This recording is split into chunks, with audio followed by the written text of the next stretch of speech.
All right, hello, this is Christian Idealism, and today is going to be a very interesting dialogue on the problem of evil. So I have with me Truth Teller, Naturalism Next, and Invoking Theism. And today we're going to have a discussion on the problem of evil. Each one of us has an opening statement that we're going to present. But before we get to that, how are you guys doing today? There's overlaid audio somewhere going on right now. Sorry, that's me. Really? Okay. I'm doing all right. It's just past Christmas. Had a happy new year, got my presents, so I'm in a good mood. Doing well. Happy to be on. Thanks for inviting me. No problem. Yeah, this is good. I'm looking forward to it. All right, so I'm going to start off with my opening statement. And then you guys can just mute yourselves, and I'll read out what I have to say. And then after that, then Tim's going to go, and then Sebastian's going to go, and then Truth Teller's going to go. So that's how we're going to do it. So let me start off here. So first of all, I want to thank Tim Howard, Truth Teller, and Sebastian for joining me today as I give my reasons for why I don't think the problem of evil works in any form, or let's just say that problem of evil in any form, no matter which form you use, is unsuccessful. I would say is unsuccessful against theism. Throughout the months, I have learned quite a lot that I didn't know even when I gave my initial criticisms of the problem of evil on Zach's channel, as well as my initial response to Truth Teller. Hopefully today I can clarify my views and expand more upon them. First, when I'm talking about the problem of evil, I'm referring not just to the fact that the world seems to have evil, but rather to the fact that we have creatures which in their lives experience evils. Since evil is agent relative, then evil can only take place through the lens of agents, not just a world simpliciter.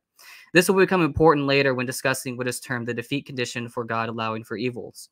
So the core issue or the core question here when it comes to the problem of evil is there a creature, or has there ever been a creature, or will there ever be a creature that has a life that is on balance bad, and so does not reach the axiological status of being good on the whole? My first criticism of the problem of evil is what I would term the problem of axiology. This is the problem of first determining what is and what is not valuable. In fact, Miriam McCord-Adams herself is the one who came up with the first version of this problem, which she referred to as the problem of shared values. What's important here is that when assessing the probability of theism in light of evil, we must begin our prior assumptions about what is good and bad in order to generate any problem of evil. Otherwise, it is just a problem of things one doesn't like. I thought this to be fairly uncontroversial, since given that we must make assumptions about value before we can make assessments about if certain states of affairs are overall disvaluable, that ends up cutting against theism. We could discuss more of that here, but I feel that this was a pretty solid objection, given that we may be going off different axiologies when making value assessments. And so if we are going off different axiologies, then the problem evil is no longer relevant, and it simply just boils down to a different discussion entirely. Now comes my first critical comment. First, I think my view of explanationism bypasses a lot of the prior probability objections that keep being brought up. The reason for this is that on explanationism, basic probabilities are conditional on potential direct explanations, while the orthodox view says, or the view that you guys seem to be assuming here, is that basic probabilities are the unconditional probabilities of complete worlds. Now, since you are making your probability assessments on the total state description over an overall worldview, then it makes sense why you think that axiology and theodicy and theism lowers the prior probability, right? Because on that sort of account, if you have axiology, theology, theism, or the theodicy, right, that's going to come with a long list of commitments, right? However, in explanationism, the simplicity of a hypothesis is not about its overall claims in regards to what it terms to be true. So Draper's use of simplicity in terms of modesty and coherence assumes the orthodox view, because on that kind of view, the more modest and more coherent a hypothesis is, the higher the intrinsic probability is. But that is judging the prior probability of a hypothesis on unconditional probabilities of overall worldview. The problem is that my view of explanationism rejects this axiom. On explanationism, the simplest hypothesis, or the one with the highest intrinsic probability, is in terms of the simplicities of atomic hypotheses on the same level of explanation, and not the simplicities of overall worldviews. Thus, the prior probability of a hypothesis, or you could say the intrinsic probability of a hypothesis, is a function of how simple are the higher order hypotheses which it contains, and how well they are able to explain all of the other propositions which the lower order hypothesis contains. So just because the conjunction of the higher and lower order hypothesis is less modest in its overall state description, that doesn't mean it is less probable. Thus, within the context of the philosophy of religion debate on the problem of evil, a theodicy that is able to explain evil, given a higher order background axiology, doesn't actually lower the prior probability of bare theism, since all probabilities are in terms of potential direct explanation of phenomena, not in terms of the overall claims that they make or require to be true.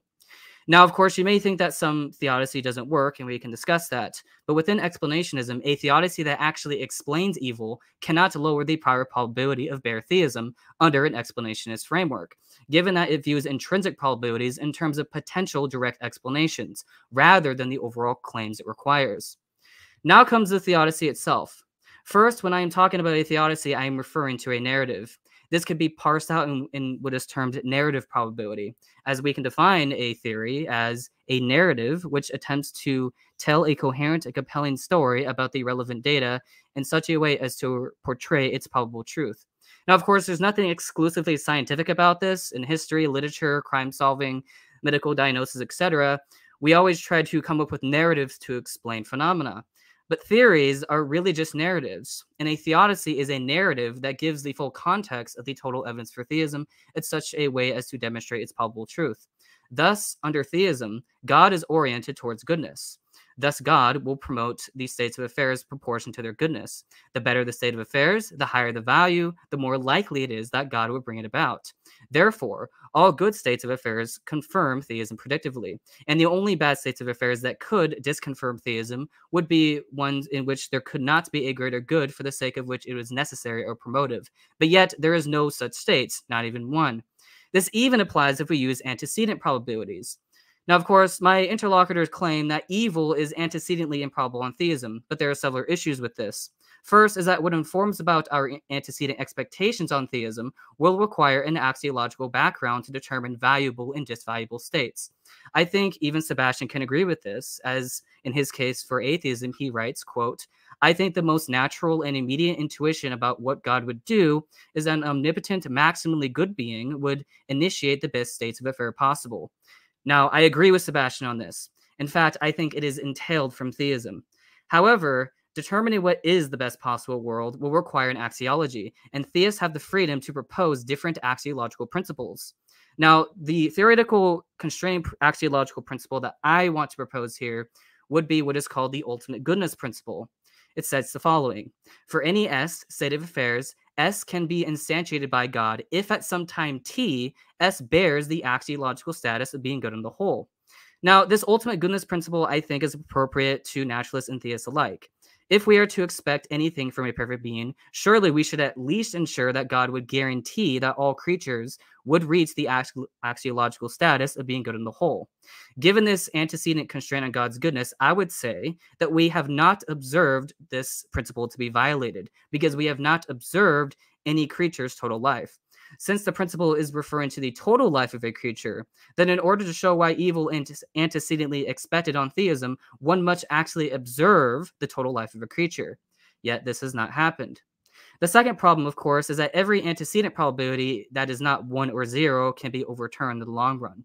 Now, the evidential problem of evil is unsuccessful when theists can overturn any low antecedent probability judgments. And I believe that Truth Teller, in his slide on the updates to prior section, actually agreed with this point. Now, of course, it is true that naturalists can do the same in terms of updating of priors, but in order for this to be successful, you must show a connection between naturalism antecedent principles and the observed data. For example, trying to explain fine-tuning by adding, let's say, natural dispositions, I would say does not work, because nothing connects the dispositions to an indifference hypothesis. Now, of course, the theist doesn't have this problem, because we can make connections of value by discovering new valuable states, and one can discover, of course, new evidence for theism, or they can discover, let's say, some theodical reason for God to allow some bad states of affairs. And as long as that doesn't violate the ultimate goodness principle, then I would say the theist can do this. Now, next, there is the consideration that since suffering is necessary for saint-making, and we can discuss saint-making later, then the probability of saint-making is the same probability as evils. And if theism entails saint making, then by a simple theorem, theism entails evil.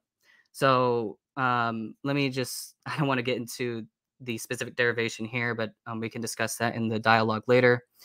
Now, of course, if we assume for the sake of argument that sainthood is a best kind of world, we are operated under a value theory. The value theory is the data and is not something being added onto.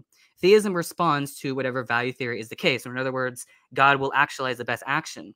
Furthermore, if this is true, then the theodicy actually would entail an afterlife. So theism would entail an afterlife on this kind of theodicy. So given the value theory and that God must create the best kind of worlds, then if according to the value theory, also known as the data, entails that the best kind of worlds are saint-making worlds, then God would create the saint-making worlds. Now, of course, one can dispute axiology, but that is beyond the problem of evil. When assessing the problem of evil, we must assess it in terms of theism's own value system, since the problem of evil is discussed as an internal critique. So you must show an incompatibility between theism and theism's background value system.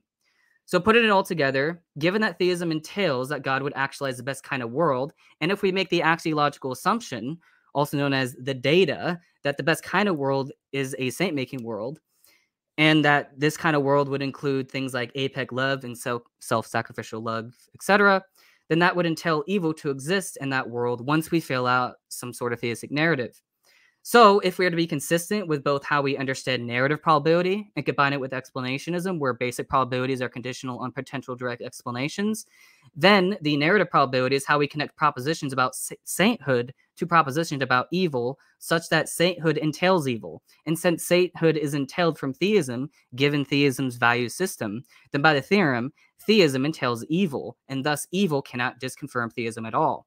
The overall probability of T and S, referring to theism and saint-making, is not at all decreased once we combine an explanationist form of Bayesianism, atheistic value theory that just tells us this, and, of course, our ultimate goodness principle from before, and then, of course, finally just putting in some sort of narrative probability story. With these constraints in place, there, I would say, is a dilemma for any argument from evil. First is that for an argument from evil to get off the ground, one must assume a value theory to make judgments about what is and what is not the best state of affairs.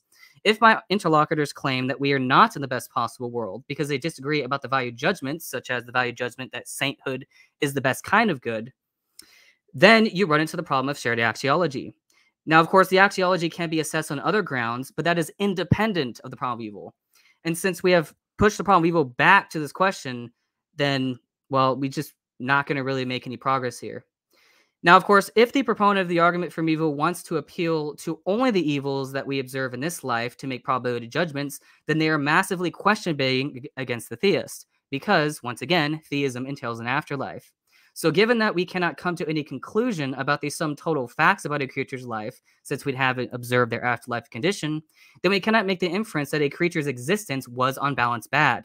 Additionally, given the ultimate goodness principle, we cannot even say that it is low, at least antecedently probable that evil exists on theism, given that defeatable evil doesn't entail any violation of the ultimate goodness principle.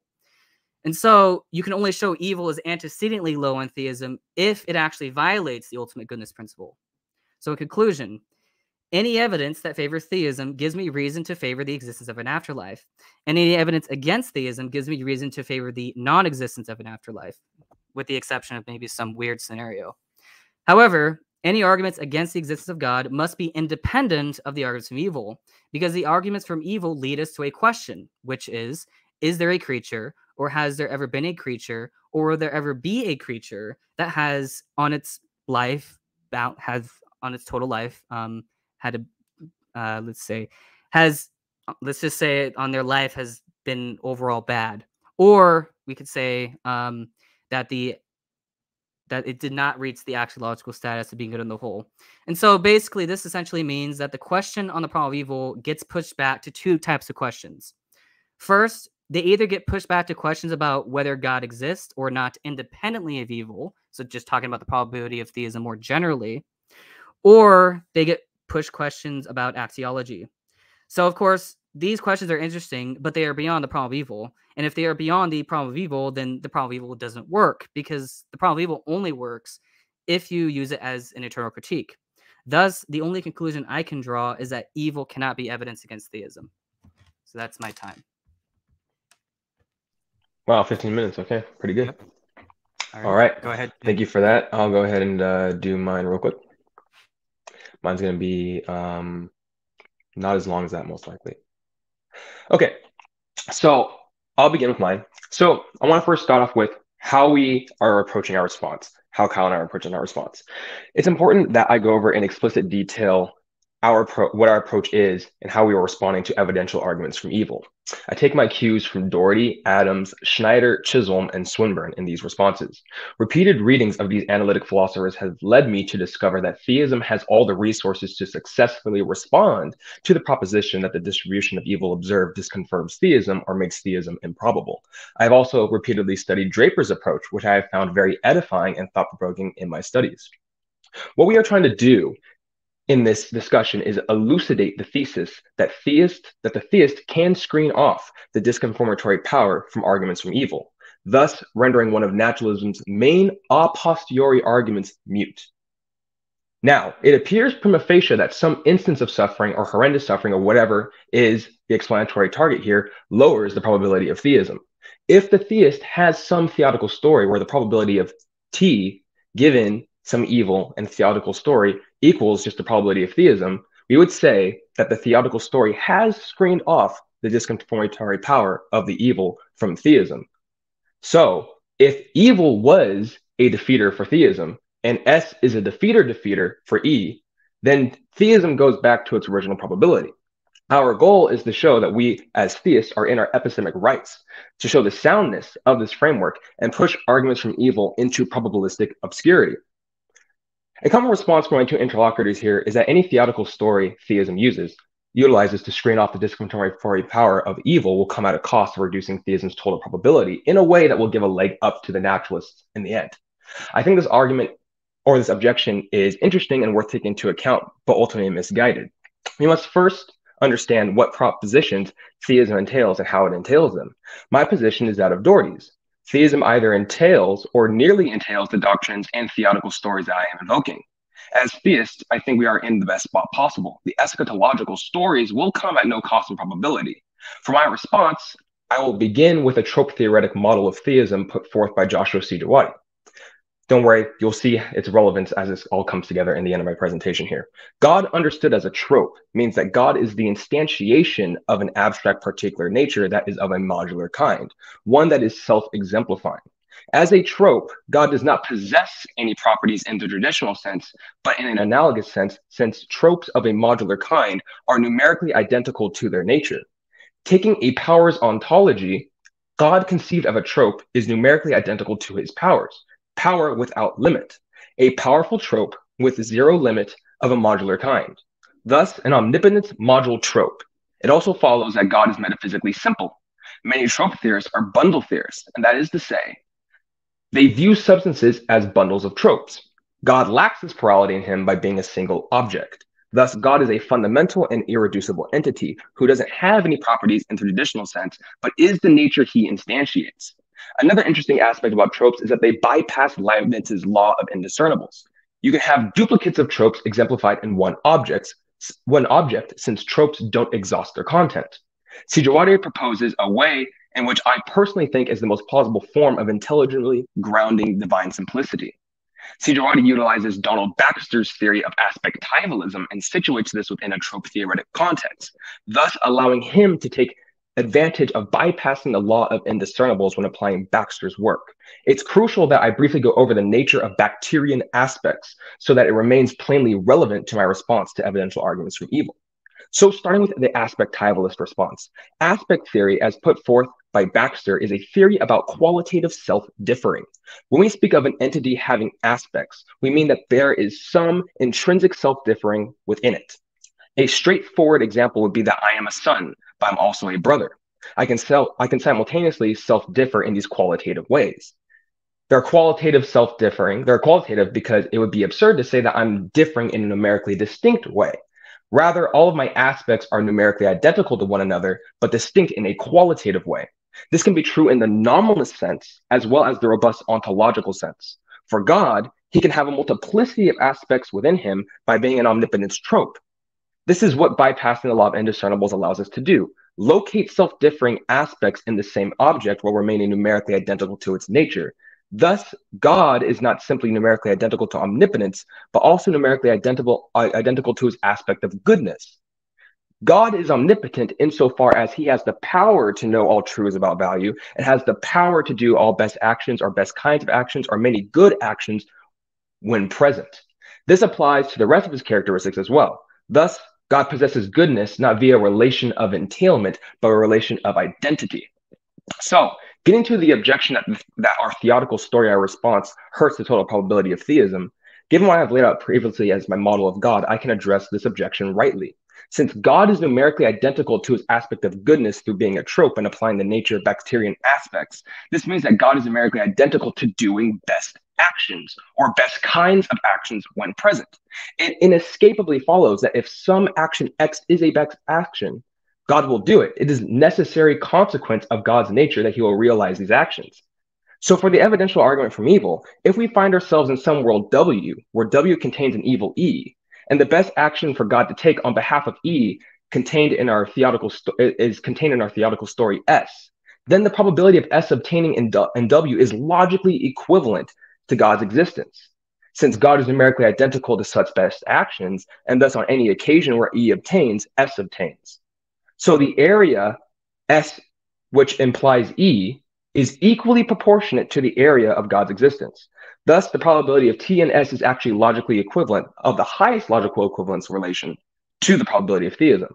Therefore, the probability of S completely overlaps with the probability of theism. Given this approach, there is no sensible way in which this decreases the total probability of theism whatsoever. An argument from weighted averages does no epistemic damage to what I have presented. The theodical story we are telling is guaranteed, and it's actually as guaranteed as God being God. So we should really just also get into how we should also be properly modeling our theoretical content. Another contention I have with this naturalist line of thought is the assumed way of modeling theoretical content. Let's grab for sake of argument that bare theism actually only does it through an entailment relation, that there are some set of propositions that we need to make about our theodical story, conditional on the world we find ourselves in. Do entailments come for free since they are as economical as their initial theory, or do they complexify the original theory with additional content? Well, according to contemporary literature on theory choice and theoretical systematicity discussed in the philosophy of science, the answer is much in favor of sets of propositions coming at no cost whatsoever. For you do not examine the theory's complexity based on its entailments, but its initial postulates. And Jonathan Schaffer notes that the entailments probabilistically carry over the probability of the theory in which it is related. It is something that comes for free and thus economical. So the probability of, let's say, A, and let's say A entails B, then the probability of A is actually just equal to the probability of A and B. So confirmation is transferred across the entailment without loss. Thus, if the theist is within their epistemic rights to show that a set of propositions, like a theodical story, is related to bare theism via entailment, then theism loses no probability over the course of its entailment relation. So the naturalist could simply say that they disagree with this model of God that I'm utilizing to make this argument, and that the doctrine of divine simplicity is incoherent. My account does rely on a moderate formulation of divine simplicity to ground my response and probabilities, but they would have to specifically show where my model is incoherent. Sijawati has specifically formulated this model to avoid most objections directed at DDS to ensure that it remains tenable. I don't think this would be a helpful move for the naturalist, since it would transition us away from the subject matter, evil, at hand, and we would no longer be engaging in a discussion about probability and evidential arguments from evil, but models of God and accounts thereof. The other response the naturalist could give is outright deny that such a theodical story is truly a best or best kind of action. Just like the first, the naturalist would have to show where my theism is at all in tension with my axiological judgments of actions. If my theory has a consonant relation with the theodical story I'm telling, then disagreements about value are simply that, a confession of an unshared axiology. But this confession does nothing to decrease the probability of theism, since it isn't an issue with God, but an issue with my specific axiology. Once more, the discussion is no longer about evil, but about our differing axiological frameworks. In two instances, we have gone outside arguments from evil, doing nothing to demonstrate its force. So I'll end real quickly with moral stricture issues. Lastly, I just want to address maybe some moral stricture issues here. The justificatory count that we are using relies on the provision of defeat rather than human-centered ethics, like the necessity condition found in theoretical ethics, much like broadly conceived consequentialism. Western theists, for the most part, hold to deontological and virtue-centered axiologies. So it should not be surprising that we as theists hold to differing moral stricture when it comes to God justifying evil. Our provision of defeat is very consistent with the idea that it's not the circumstances that truly matter, but what the individual does with those circumstances, thus allowing creatures to be the meaning makers of their circumstances. God abounding in love is the final redeemer of all suffering, while creatures are the participants of defeat by individualizing it into their own lives. Thus, consistent with our axiological principles, God is indeed justified in authorizing the distribution we observe, and there is no disconfirmation of theism happening here whatsoever. And that's it for me. All right, thanks for that, Tim. Sebastian, if you want to go right ahead. Yep. Thanks, Tim and Kyle. I'm going to go ahead and share my screen because I have a little slide. Let me see if I can get this to work here. Let's see. Can you all see this? Oh, it's kind of small. I wonder if ways I can fix that. Hold on. Let's see.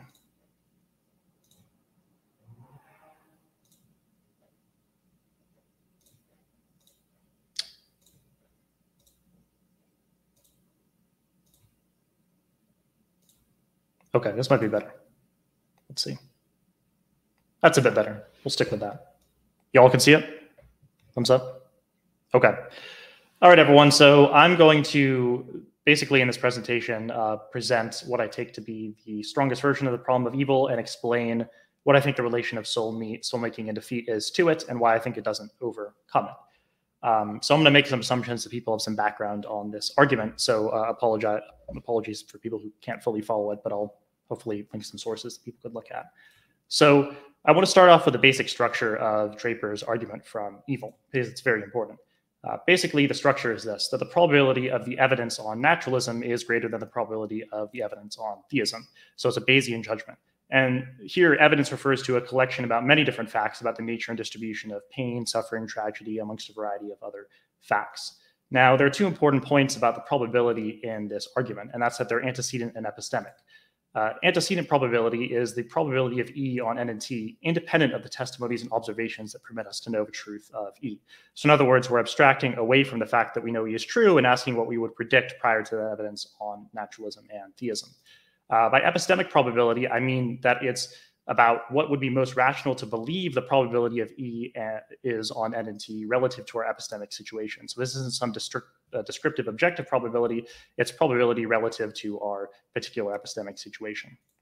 Now, there are three ways that you can make Draper's argument that I want to highlight here.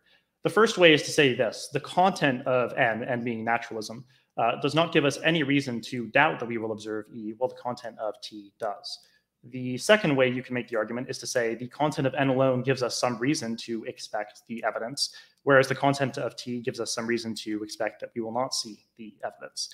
And the third reason that I'm going to focus on here is this. Inferences from the background combined with naturalism. So here we're not just talking about the evidence on naturalism, we're talking about the evidence on naturalism combined with the background, give us a reason to expect E, but you cannot make these same inferences when you combine T with the background evidence.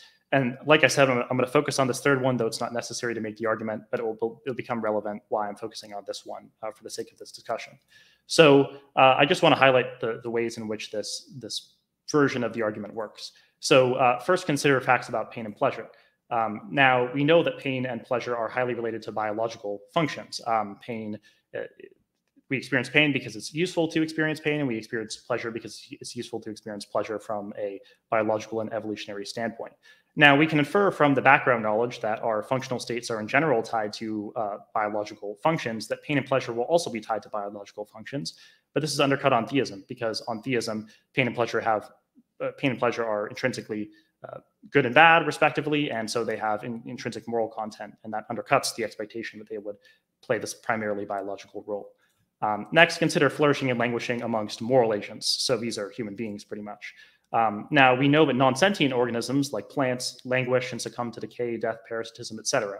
So we can inductively infer that sentient moral agents like humans will as well. But this is undercut on theism because we know that on theism, God has reasons that don't apply to non-sentient agents, but do apply to sentient agents to prevent widespread languishing. Next, consider flourishing and languishing amongst non-moral agents. So these are agents like animals. Now, we can infer from the fact that sentient moral agents languish, that sentient non-moral agents will too on naturalism, since there's no relevant difference between them that would prevent this inference. But this is undercut on theism because God might have reason to prevent suffering among moral agents that does not apply to suffering amongst non-moral agents, such as soul-making is actually a good example of this.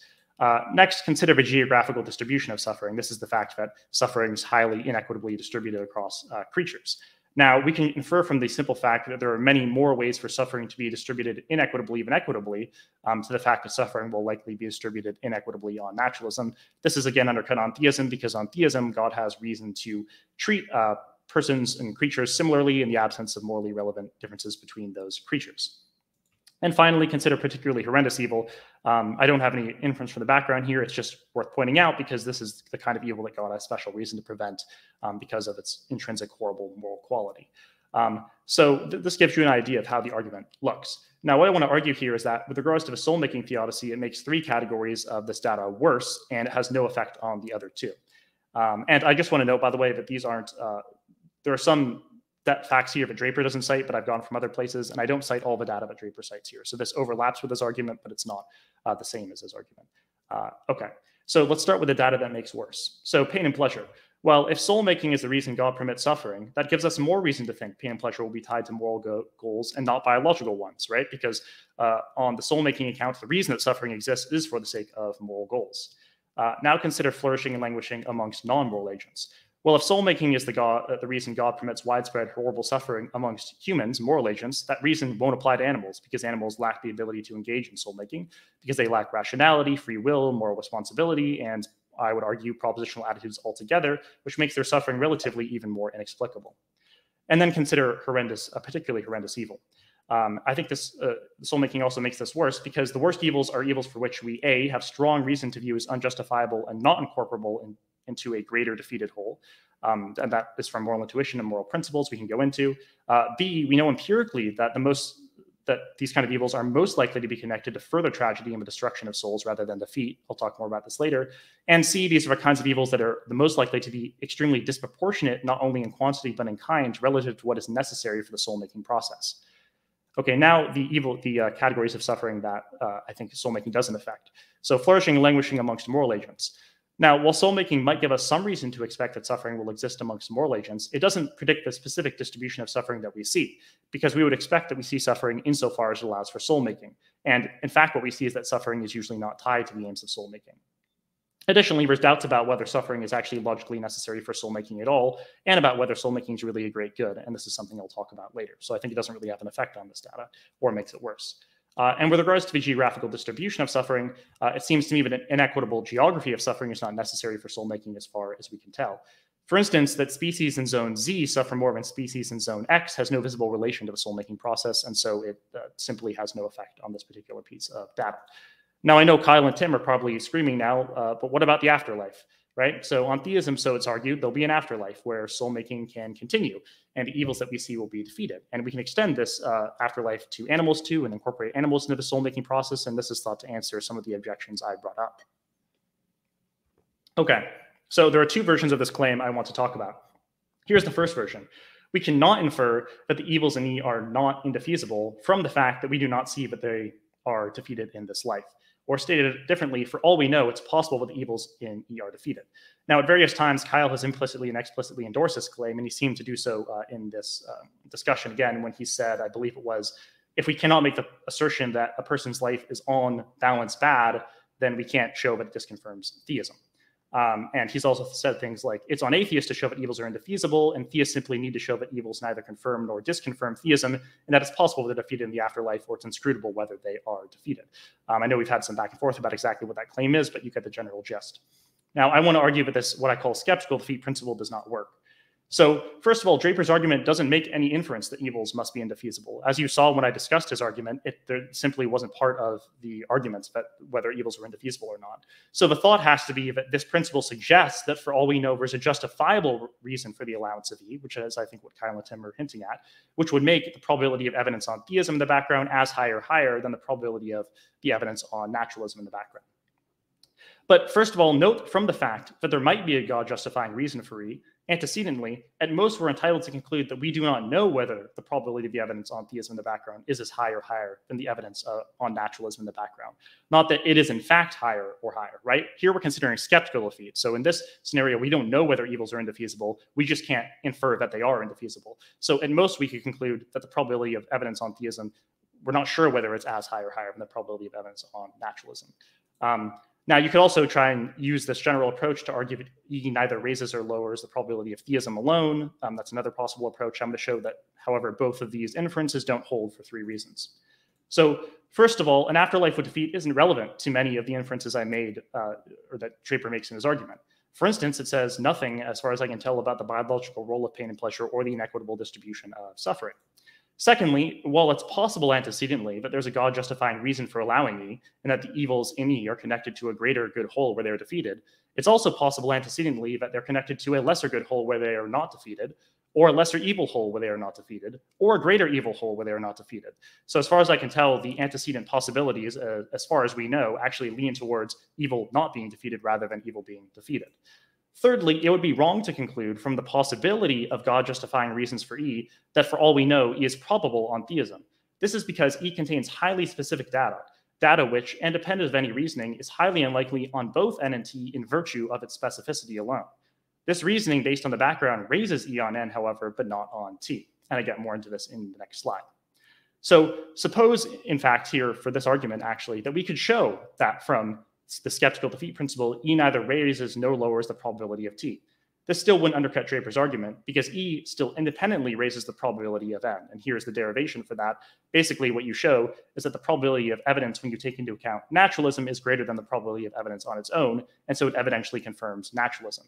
But it doesn't evidentially confirm theism because it neither raises nor lowers the probability of theism. And I got this derivation from a book by Michael Tooley.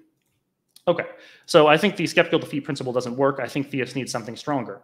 So here's version 2 of the claim that there's an afterlife where an evil will be defeated. This says we know the evils observed in E are defeated. Now, the naive version of this claim would be to say, look, the probability of the evidence on theism and the evils that we see being defeated equals 1. Now, the problem is antecedently, this claim is blatantly, completely unjustifiable. Firstly, there's absolutely no good way to arrive at the specific evils we see antecedently are defeated, right? Prior to our observation of the specific evils we see, how could we possibly predict that those in particular would be the one that God chooses to defeat without having already counted them in the background, right? All the evils that we see are extremely specific. They include things like a seal got mauled to death in 1622. There's absolutely no way to say that we know that that specific evil will be defeated relative to other evils, even when you don't talk about specific evils, but talk about kind of evils. Secondly, theism and the defeat of evils is prima facie compatible with any set of evils that we see. If evils are defeated, then they're consistent with theism. So ergo, conjoin the evils, any set of evils being defeated with theism, and any set of evils we see becomes consistent with theism. But that means theism has no predictive power when it comes to the particular kinds of evils that we see, right? Because you could conjoin theism and X set of evils is defeated and then predict any particular distribution or kind or amount of evils. Now, I think that this isn't absolutely brutal for the theist because I think what they actually should claim is the second non-naive version of this claim. And this to say that, and this is the non-naive version. Antecedently, the kind of evils in E are ones that God would allow as they're more likely to feature in defeat relationships than alternative possible distributions of kinds of evils. Call this likely defeat. Now, this principle seems to me to be better because now we can actually screen off certain states of affairs relative to other states of affairs on theism. Now, what I want to point out here is that the burden is firmly on the theist to provide the argument for this, not the atheist. This is important because I refutes this claim that atheists need to show that evils are indefeasible or atheists need to counter the skeptical defeat. Instead, the atheist has done their job by pointing out the evidential tension between evil and theism, and it is the theist, not the atheist, who needs to show how their theodicy is justified and how it actually predicts E relative to other possible states of affairs. But I think I can do better than that and actually show that this particular likely defeat condition is extremely implausible. Here are some problems with it. Number one, as already pointed out, this likely defeat principle does nothing to antecedently predict multiple categories of evil, specifically the biological role of pain and pleasure, the geographical inequity of suffering, and flourishing and languishing amongst animals. Now, note, I know that Kyle and Tim think that animals will enter into an afterlife, or they're giving a rational nature and they enter into defeat.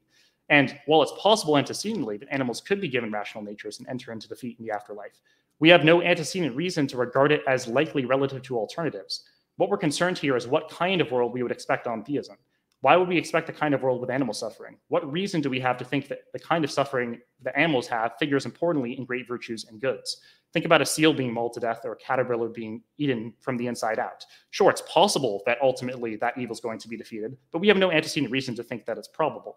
If we can posit that, in fact, that is the kind of evil that is antecedently probable to be defeated, then that complete speculation would mean that it's in principle possible to posit any kind of suffering we observe as defeated on theism. I can always tell stories where very implausible things like animals being eaten from the inside out end up being defeated, but if I can really tell that kind of story, I could really do it for any kind of evil that you give me. And this would ultimately render theism devoid of any explanatory content and therefore bring back the problem in an even greater form. In fact, I would argue even further, we have antecedent reason to regard it as unlikely that animals will be given rational natures and enter into the afterlife, because it is difficult to understand how animals could genuinely look back on an evil so far removed from their present form at a time when they lacked rationality, propositional attitudes, and moral responsibility, and be happy and affirm that it happened. Sure, it's possible. I'm not denying it's possible. I'm just saying it's improbable. Again, think about a seal being mauled to death or a caterpillar being eaten from the inside out. Epistemically, we have no good reason to expect that this will probably be related to defeat. Here's the second problem. We have the very strong intuition, and we actually have moral principles that imply that the horrific evils we see amongst humans are of the nature that they cannot be defeated, / that their allowance is unjustifiable. Thirdly, we know empirically that the worst and most horrific suffering leaves the most permanent traumatic scars on people, and more often leads to the destruction of people's souls than defeat. There's a common myth that suffering makes you stronger and that suffering and hardship actually lead to the development of these good things. But actually, we know psychologically from empirical studies that trauma usually makes people worse off. Suffering does not make one stronger. And in fact, this scales with the level and severity of suffering. The worst suffering is empirically the kind of suffering that is most likely to result in the opposite of the soul-making process and to result in people not affirming, but being regretting the evils that occurred and having these permanent scars left on them. So in fact, inductively, we have reason to think that prima facie badness is correlated with ultima facie badness, contrary to the claims of the advocate of likely defeat. Now, remember here that the claim is not that we can know for a fact that suffering is indefeasible, just that we have antecedent reason to doubt that it's probably defeasible relative to other distributions of suffering.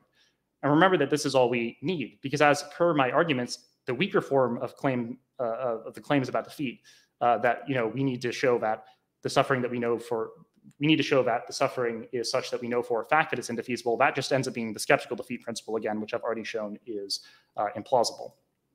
Also note that if the evils we see are such that we cannot judge whether they're indefeasible, or such that we know that they are not indefeasible, then what an indefeasible evil looks like becomes so epistemically unobservable that theism becomes consistent with any state of affairs, and so loses its predictive power. And thus we're back to the problems that we have with skeptical defeat. The fourth problem is that suffering is not logically necessary for the cultivation of virtues.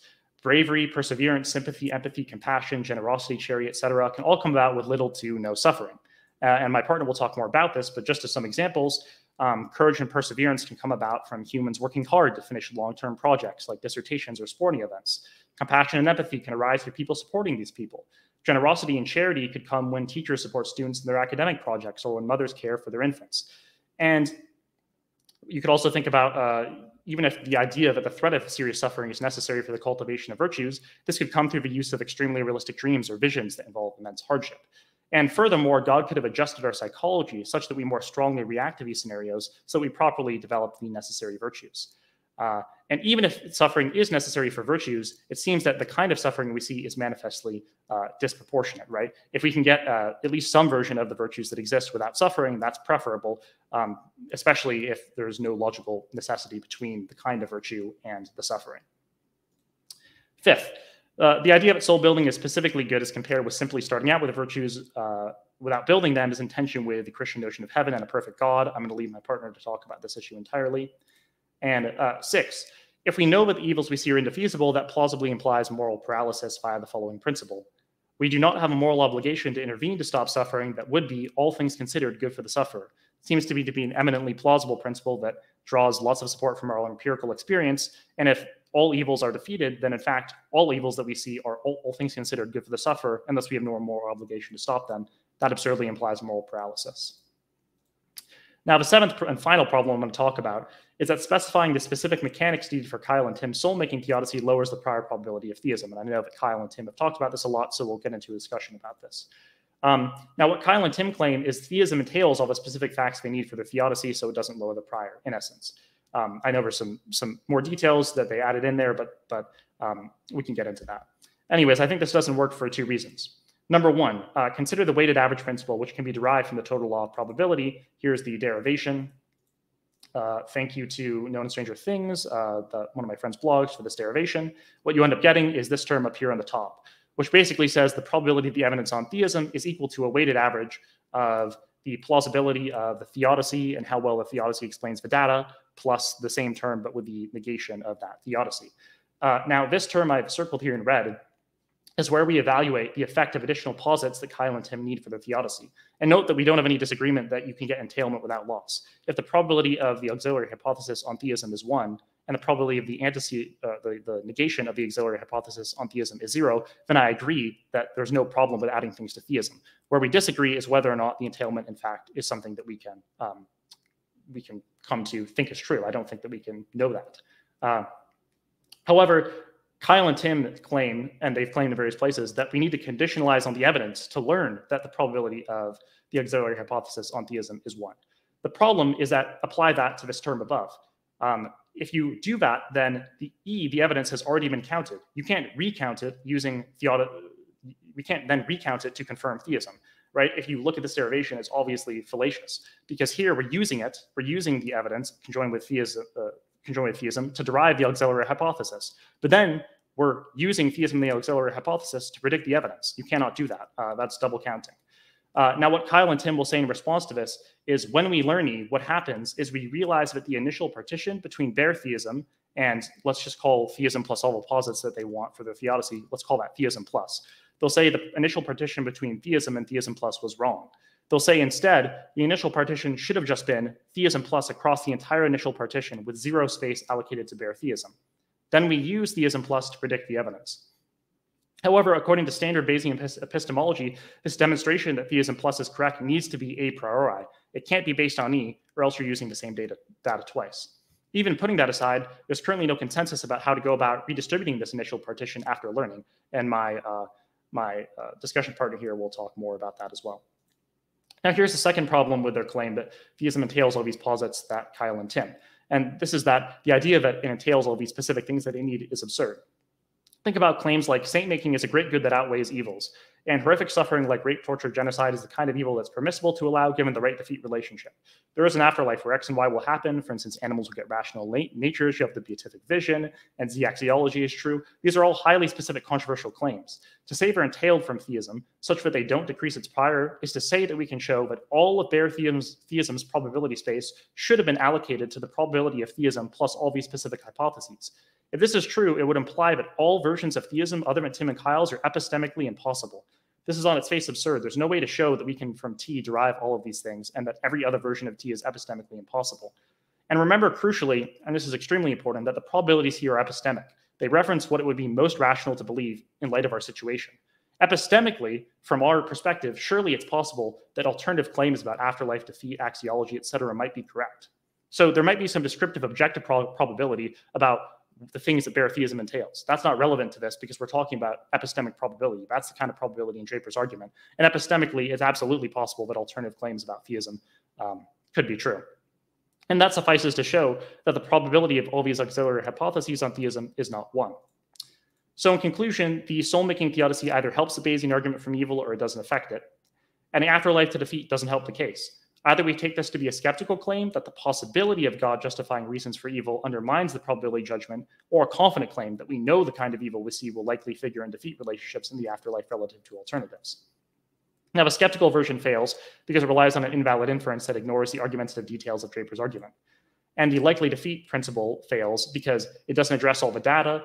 Horrific suffering isn't logically necessary for soul-making. Soul-making is in tension with theistic doctrines. horrific evil is such that we have strong reason to think it cannot be justifiable, and we know it's more likely to be harmful and soul-crushing than defeated, and so probably isn't the kind of evil that figures in defeat. The defeat of evil entails more paralysis, and 6, this strategy lowers the prior probability of theism. And with that, I will turn it over to my discussion partner to wrap up our case. Thank you. All right, that was a very good presentation. So yeah, now we're going to go to Truth Teller, and then we'll start with our discussion. Yeah, hello. I suppose I should briefly introduce myself first. I'm Truth Teller. I'm the least known person here, probably. You can see my YouTube channel by looking up Truth Teller 3351, I believe. Yeah, so that was a really long slideshow. Mine's not going to be nearly as long or as detailed, but it's going to be covering different stuff. Hold on. Let's see if I can present it here. Share screen.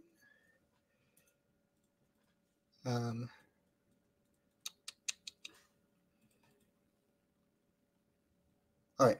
Excellent. Do you guys see it? Okay. So we're starting off with considerations about saint making. So there are two parts to the theodicy. My opponent's Truth Teller, you might want to zoom in because it's showing your whole browser window, so it's harder to see the text. Yeah. Oh, okay. If you go to present and then you go to share screen, and then you go to Chrome tab, that'll be better. That's what I learned. Yeah. Okay. So share screen. Sorry. No problem. Chrome tab. Okay. Yeah. All right. Is this better? Can't see it yet. A little bit. Yeah. It's a little bit better. Right. Good enough. So there are two parts of the theodicy my opponents, Kyle and Tim, endorse. The first I will examine is saint making. The idea is that God permits horrendous evils for saints to be built in this world or in the afterlife. My partner, Naturalism Next, has focused mainly on why such a theodicy is ineffective against a properly stated evidential argument evil such as Draper's. I will focus on more general problems, some of which my partner has already brought up, but I will expand and defend. The first problem I will point out is that God could have made creatures with ready-made goodness rather than built goodness. Ready-made goodness meaning virtues which did not require development and thus requires no hardships or suffering to respond to. If built goodness is better, plausibly it is because it is more praiseworthy in virtue of being earned rather than had from the get-go. But plausibly, the theist is committed to God being maximally morally praiseworthy, and God, eternally, had ready-made goodness which did not need to be built. The theist has four options. The first is that ready-made goodness is better than built goodness, but if that's the case, then the saint-making theodicy is powerless to explain why God created a world with built goodness and horrendous suffering. The second is that ready-made goodness and built goodness are equal or incommensurable in terms of value. If that's the case, then the value of built rather than ready-made goodness cannot, by the theist's own lights, outweigh the existence and disvalue of horrendous evils. Thus, the saint-making theodicy is once again powerless to explain why God permits horrendous evils. The third is that the value of built goodness exceeds the value of ready-made goodness. But as said, this possibility seems to be untenable on the theist's own view, in which God, a maximally great being and the greatest possible good, has ready-made goodness rather than built goodness. This leaves us with the fourth and most promising option. The value of ready-made and built goodness is agent relative. For humans or created agents, built goodness is more valuable. For God, ready-made goodness is more valuable. This is because God had his goodness internally and was never causally determined to exist with a certain nature, so it would be better for God to be good from the start. For humans and created agents, since they are causally determined to exist, it's better that God does not causally determine their nature so that they can freely choose to be good, rather than created with ready-made good natures who wouldn't be responsible for their actions. I have issues with this. First, agent relative value is extremely controversial and seems to assume a virtue ethical view. Second, granting agent relative value, it doesn't seem like those virtues, qua virtues, are more valuable in virtue of being built. At least it doesn't seem like the theist can say that. Their higher value would be contingent on the kinds of being creaturely agents are. So it's far from clear that the value of built virtues, qua creaturely agents, could explain why God creates creaturely agents and thus built virtues in the first place, given that they are no more, possibly less valuable qua virtues and entail horrific evils. Finally, it seems that being created / causally determined to exist with certain natures, it seems false, that being created / causally determined to exist with certain natures is relevant to the value of the virtues an agent possesses.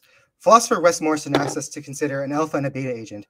An alpha agent was causally actualized through antecedent conditions, a beta agent popped out of thin air from nothing. Both started out with certain natures, which they didn't choose, and the relation between their natures and the choices they make are the same. It doesn't seem like either one would be more blameworthy or praiseworthy for their actions. Since what seems to matter in terms of responsibility is whether they chose their natures and the relation said natures bear to their actions.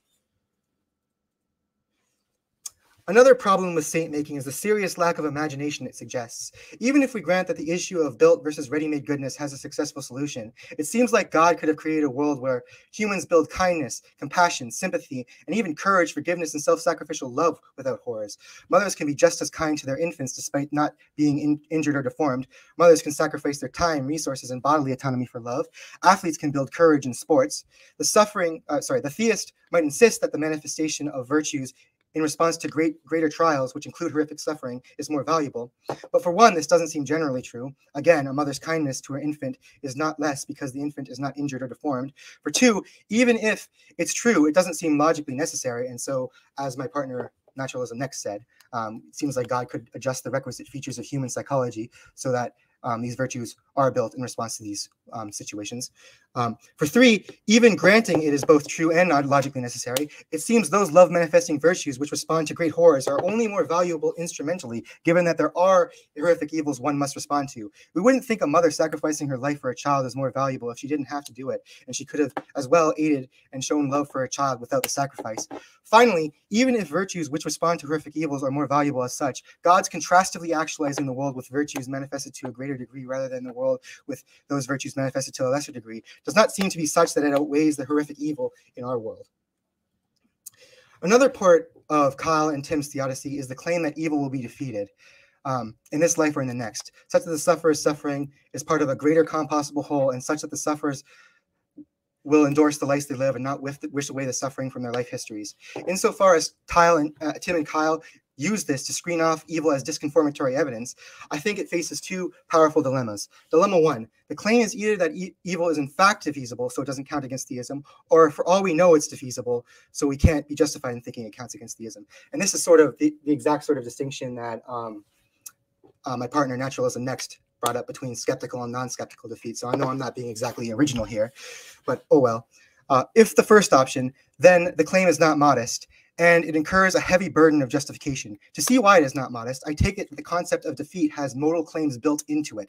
That is, that the sufferer's great suffering is necessarily constituted by a great whole, such that no whole would be commensurately better. If such a necessity claim was not baked in, then I would simply insist that defeat is not justification, since God would be wronging creatures by permitting horrific suffering when, being omnipotent, he did not have to in order to ensure their benefits in the afterlife.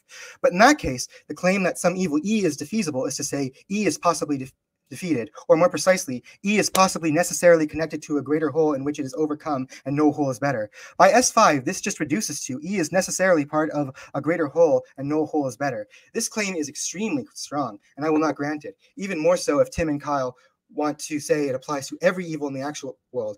So I leave Tim and Kyle to meet their burden if they are taking this horn. So still in dilemma one, this is the second horn. If the second, then the most Kyle and Tim are justified in saying is that some observation of evil is inscrutable on theism. But naturalism can do better than inscrutable, especially if we conditionalize on background information such as natural selection in the datum is pain and pleasure's connection to reproductive success. Furthermore, while it might be the case that for all we know it's defeasible, by that very same argument, for all we know the opposite is the case. In fact, for some instance of horrific evil, there are 5 possibilities. There's a greater good whole to which it is defeated. There's a lesser good whole to which the evil is not defeated. There's a lesser evil whole to which it is anti-defeated. There is a greater evil whole to which it is anti-defeated. And there is no morally relevant whole to which it is defeated or anti-defeated. On only one of these possibilities is the evil justified. So unless given antecedent reason to think one of the 5 possibilities is more likely, the "for all we know" clause gives us no reason to favor one over the other. So it's unlikely the situation has occurred in which the evil is justified. Even less so that for every instance of horrific evil, not even one satisfies any 4 of the 5 possibilities is what I meant to say, but I mistyped there, which are, as far as our evidence shows, equiprobable to the defeat story. My partner, Naturalism Next, has made these points more succinctly on the slides. So, and then here's a second dilemma for defeat. Dilemma 2, either there is in principle some finite set of, and that's important, it can't be an infinite set of observations, we can have, which would count as indefeasible evils, or we would either there is some in principle, some finite set of observations we can have which would count as indefeasible evil, or we would be justified in counting as indefeasible evil, or there is not. On the first option, I think it's intuitive that at least some evils we actually observe fall in that range of indefeasible, especially if we're considering immensely horrific evils such as the Holocaust and child torture. They seem immensely heartbreaking, such that God would be wronging them by permitting their horrors. As far as we can tell, antecedently, all good holes that the evil could be conjoined into are such that either God could have created such a hole without permitting those evils, or the hole is not valuable enough to outweigh or justify the permission of those evils. On the other hand, if there are no such observations we could have, then theism is untestable and empirically vacuous. For any state of affairs we can observe, the theodicist can appeal to some possible defeat that happens in the afterlife at some point outside of our observation, and it doesn't count against theism. But if there is no state of affairs we can observe which theism rules out in virtue of God's goodness, then theism is equally consistent with any states of affairs we can observe. Since the predictive content of theism is only constrained by the observable states of affairs God's goodness rules out, God's other attributes are uninformative in this respect. So what about the axiology? So I suspect Kyle and Tim thinks an appeal to axiology will help get around these issues. Since actuality is just going to be part of the background if we're using / assessing a problem of evil, the atheist as well needs it to generate a disexpectation of horrendous suffering on theism. Thus, it's not a problem if we start out with an axiology wherein love manifesting virtues are the highest goods, among other theodical claims the theist needs. Such an axiology does not lower the prior when conjoined with theism because it's analytic, as Kyle would claim, and screens off the evidential tension evil creates for theism, since God would be motivated to create such a world. This does not seem correct. For one, the problem of evil proponent only needs a generic, non-specific axiology, such as that goodness is constituted by thick moral properties, which includes like justice, courage, lovingness, magnanimity, a will that is appropriately responsive to moral concerns, etc. No specific claims about which goods are the highest goods, whether they require horrific evils, whether a world having such goods outweighs horrific evils, such as the ones in our world, and whether there are these above and beyond that, there's these deontic concerns where it would be morally permissible to create a world that is, which is optimistic in total value, but involves permitting horrific suffering of moral and non-moral sentient agents, right? Because even if you think that it's the total state of affairs is optimistic, there might be some separate deontological concerns in which you might think that God would not permit that world. Right, so to the extent that the theist must endorse these additional, highly controversial, I might add, claims, they are lowering their prior, thus making their theory less modest. For two, it's not clear we even need an axiology where value/goodness is analytically reducible, as Kyle needs. We might think value is irreducible and we can just intuit the goodness of pleasure and the badness of horrendous suffering. This too is enough to motivate a problem of evil. For three, it seems such an axiology was constructed on observations of evil to form a theodicy, so it seems implausible that it can be derived from bare theism or from our bare understanding of value properties. Finally, even if we grant this point about axiology, it fails to explain many horrendous evils we see, which, as far as our evidence shows, do not seem to be connected to the manifestations of the greatest virtues, and which we have no antecedent reason to believe will be so connected. Now, finally, the most crucial point in contention, and this is the meat, is Kyle and Tim's approach to updating a hypothesis in light of new evidence. My opponents believe, following Trent Doherty, that one can update and partition the outcome space for theism without loss in probability by, when observing the data of suffering, becoming aware that theism entails an afterlife, since theism implies the conditional, if suffering, then defeat in an afterlife. The truth of this conditional on theism is dubious, but I will grant it, but since I don't think that dispute ultimately matters. What's more interesting to me is when and when not, we can update when learning from the data and learning the truth of the conditional. Laura Buchak and Doherty give some examples of this. One example Buchak gives, and Doherty gives a similar one, is a hypothesis concerning whether a friend, we'll say Jim, is in or out of town. We stipulate further that we know that if Jim is in town, he is at a coffee shop. There are 5 coffee shops in town, 2 Starbucks and 3 Tim Hortons. Suppose we learn that Jim is a true Canadian and despises Starbucks. That means the outcome space of Jim being in town rules out Jim being at Starbucks. But it doesn't seem, in this case, learning about and restricting the outcome space ought to lower our prior in Jim's being in town. Another example from Doherty is Darwinian common descent. There are mutually exclusive ways in which Darwinianism may be true. One is punctuationalism, another is gradualism. Suppose then we come across data that shows that punctuationalism is false. We've ruled out one of the ways in which common descent might have been true, but it doesn't seem like our prior in common descent should be lowered at all. There are two striking disanalogies between the examples Doherty and Buchak uses for updating on a conditional and the case of updating theism in light of the data of suffering. These disanalogies may help us understand when we can update in light of data / a conditional and when not, and why we cannot do so in the way Kyle, Tim, and Doherty requires for the problem of evil. The first one that's worth pointing out is the examples used are mere disjunctions with mutually exclusive disjuncts. Mutually exclusive is important because if there wasn't in the first place any way common descent might be true and punctuationism and gradualism could be true since they're mutually exclusive. If they could have both been true, then perhaps ruling out one would have lowered the prior. But since they couldn't have both been true in the first place, perhaps ruling one out doesn't lower the prior. Now, I'm not entirely sure on this point. Maybe it doesn't have to be mutually exclusive, but I also have another disanalogy on here. So we'll examine that later. But bare theism is not such a disjunction is the point. Extended theism is not a disjunctive theism, but rather bare theism with the addition of further claims. So another disanalogy is in both cases, and every case Buchak and Doherty examine as far as I can tell, one of two things are going on. Either we are updating by learning something about the theory, such as Jim's desires and attitudes. And importantly, we could have learned Jim's desires and attitudes antecedently. We could have learned that before knowing anything about the data. That's just part of the theory, since the theory, the hypothesis by hypothesis stipulates an agent and includes an agent named Jim. We're learning about the hypothesis when we learn about Jim's desires and attitudes.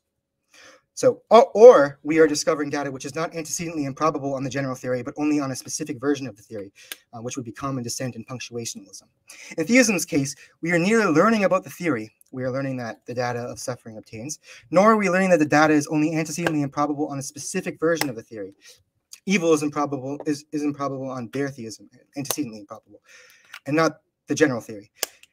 If in the Darwinian case, we discover data that counts against the general theory of common descent, we ought to lower our prior. Similarly, if we started with a uniform distribution as to which coffee shop Jim will be in, and we observe that Jim is not in either, Starbucks, without learning his preferences, we ought to lower our prior that Jim is in town. What this tells me is that the case of theism being updated from the data of suffering lacks the relevant features that allows us to update without loss. And in cases where those features are not present, in which the data is antecedently improbable on the general theory, and you must update to a more specific version, you will not do so without a loss in the priors unless the specific version can be shown to be entailed a priori.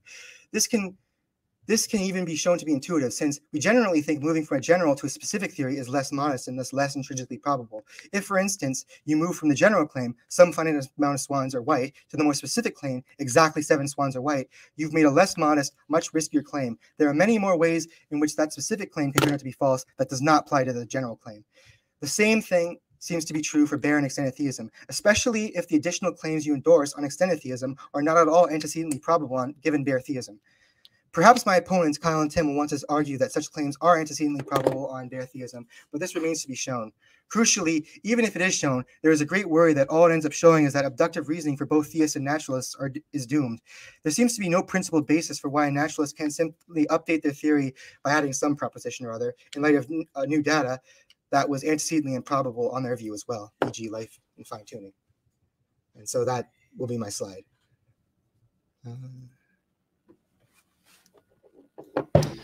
Okay. All right. There's a lot that we went over on both sides. So I'm this has so been an glad hour in. An We're an hour. hour in already. Yeah. Sorry, my presentation was so long. But I'm so glad you guys brought the heat. I'm Yeah. I'm not one for small discussions. So Yeah. um, we have a lot of places gonna be- to go. this is gonna be really good. Oh, where should we start? Because there's a lot. So, okay, I think we should start with. I don't want to get into. I mean, I guess we could get into specifics if you guys want to, but I think first of all we should start off with our views of probability itself, and then we could talk about axiology if you guys want. So, one of the things I noticed in both your guys' presentations, especially near the end, True Teller, where you're talking about how a theory is more intrinsically probable if the more modest claims it makes, the less intrinsically probable it is. Now, what's interesting is in my opening statement, I mentioned how on my view of Bayesianism, or the one that me and Tim hold to, that's actually not true.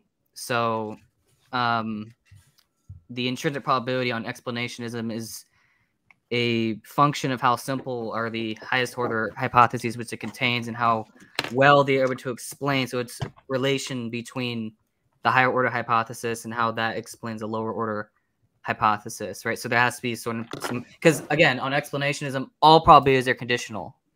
So I'm wondering if that is relevant to kind of at least a little bit. Yeah. So when I say more modest, I'm meaning this in a more like general sense, right? So for example, would you agree or disagree with the following claim? If X is a conjunct of Y, sorry. You're good.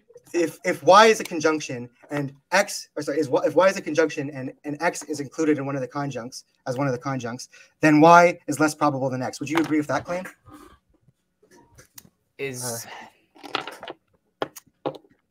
the conjuncts, the conjunction includes both, X and some other, claims, whereas X, obviously all that needs to be true for X to be true is that X is true, whereas when it needs to be true for the conjunction to be true is X and these other set of propositions. So I'm wondering, would you say that the more propositions that it requires, the less mod it is, and therefore the less probable it is? Is that sort of?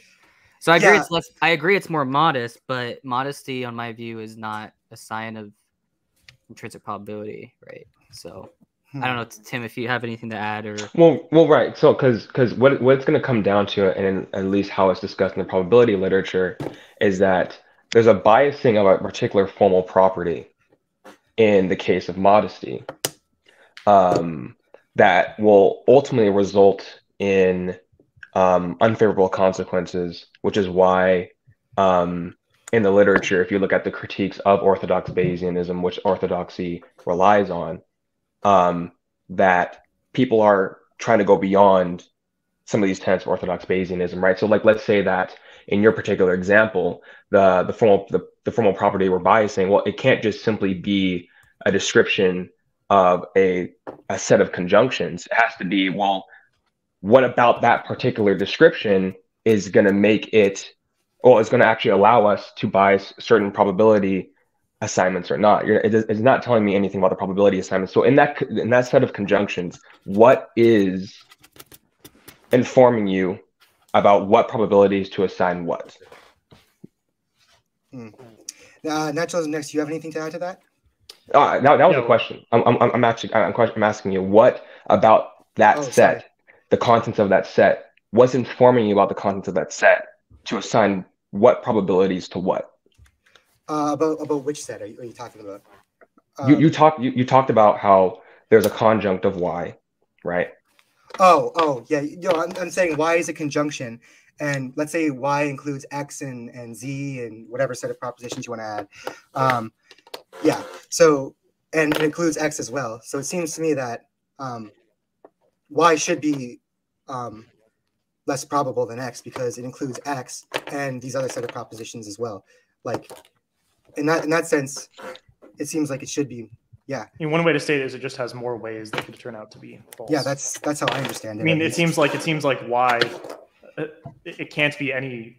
Y has to be equal to the probability of X or less than it in virtue of the fact that Y includes X. Okay. If Y has more ways to be false, why does that give it a lower probability assignment than if it did not? Well, I suppose we can like map it out mathematically. So suppose X has a probability of 0.8 and Y has X in it. So X has a probability of 0.8 in it. It has some other set of propositions which has a probability of, I don't know, let's say they jointly have a probability of 0.7. Well, then you'd multiply 0.8 by 0.7 and yeah, you get less probability. Okay. Within that kind of paradigm, right? It sounds like from what you're saying that, oh, well, this is simply mathematical fact, right? And I know exactly where this is tracing back to. And Draper's very specific when he talks about his criterion of coherence. He talks about exactly where he's getting this from. And this is where studying the history of probability really helps, because one way in which people like Carnap and Dare and Bradley went to salvage inductive logics was by trying to find which formal properties they needed to bias to have these probability assignments, and then their inductive logics followed from that. But those have been critiqued in the literature. For me and Kyle, it's not obvious that this particular view of assessing probabilities especially since these modesty assigns things in terms of their unconditional probability. None of these things are conditional. It's been noted that there are counterintuitive consequences that are unfavorable that actually put us back into inductive skepticism, the thing that Carnap and Bradley wanted to avoid in the first place. And we've gone beyond Carnap in the probability literature. And we've known that for a long time. And so this is kind of where the explanation, this kind of revolution is coming from in this way.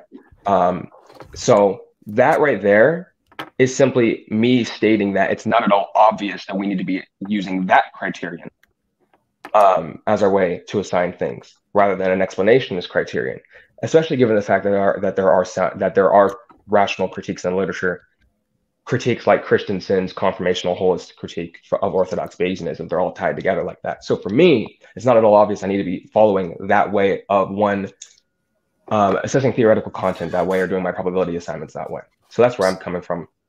Kyle, I don't know if it's... So basically, a lot of the objections, maybe not here, but a lot of the objections in the original stream in your guys' response to me was, a lot of it was based on the Orthodox Bayesianism, but I don't hold to that view. I hold to explanationist view of Bayesianism, which is more, I think, a more updated, more, it has better arguments, I think, in support of it in the philosophy of probability literature than the one that Draper relies. That's why I mentioned in the group chat, like, I don't agree with Draper on probability. What I mean by that is I don't agree with the Orthodox Bayesianism that he kind of relies upon. Now, that doesn't mean that that his arguments don't work, but that's one line that kind of like stops me from agreeing with the way that's kind of, making those kind of arguments that it decreases the priors because theism has more claims. It requires more claims, right? So yeah, go ahead. Go ahead, man. One thing I want to say about this is that so we can have an interesting discussion about whether like intrinsic probability is a thing and whether coherence and modesty are criteria we should use. But that's not really relevant to the problem view. I just wanted to. Well, go ahead. I think it is relevant in some sense. So I think you're right to bring it up. But I think that you can make the point that the prior probability of theism is lower without needing to appeal to that criteria. I mean, if you look at the weighted average principle, those are all conditional probabilities. There's no unconditional, there's no intrinsic probability being invoked in that principle. All you just say is, look, the probability of the auxiliary hypothesis on theism, that's a conditional probability, is less than 1. And so by adding in the auxiliary hypothesis, you're lowering the prior on theism. So we don't need to get into like a controversial discussion about this to show how adding additional claims to theism lowers its prior. I think that what we were doing is we were responding to general intrinsic probability concerns. We can move on to the concerns of how the weighted average principle or how weighted averages in a general Bayesian sense are applied to Doherty's approach, which is something I would say is relevantly dissimilar to what we were just discussing, but it is important when it comes to how we assess priors in the more, again, general sense, right? How we're going to be doing those assignments. We're going to be explanationist. Draper is without a doubt relying on orthodoxy. Right. I guess what I'm saying is it doesn't undermine the critique. No, I'm not saying it. I'm not saying that alone undermines any kind of weighted average, argument you want to make. But at least, yeah. So, anyways, so now let's get into weighted averages because I think that's relevant to the. Seems like a natural point to discussion. So I was wondering. Let me see if I can share my screen real quick. Let's see here.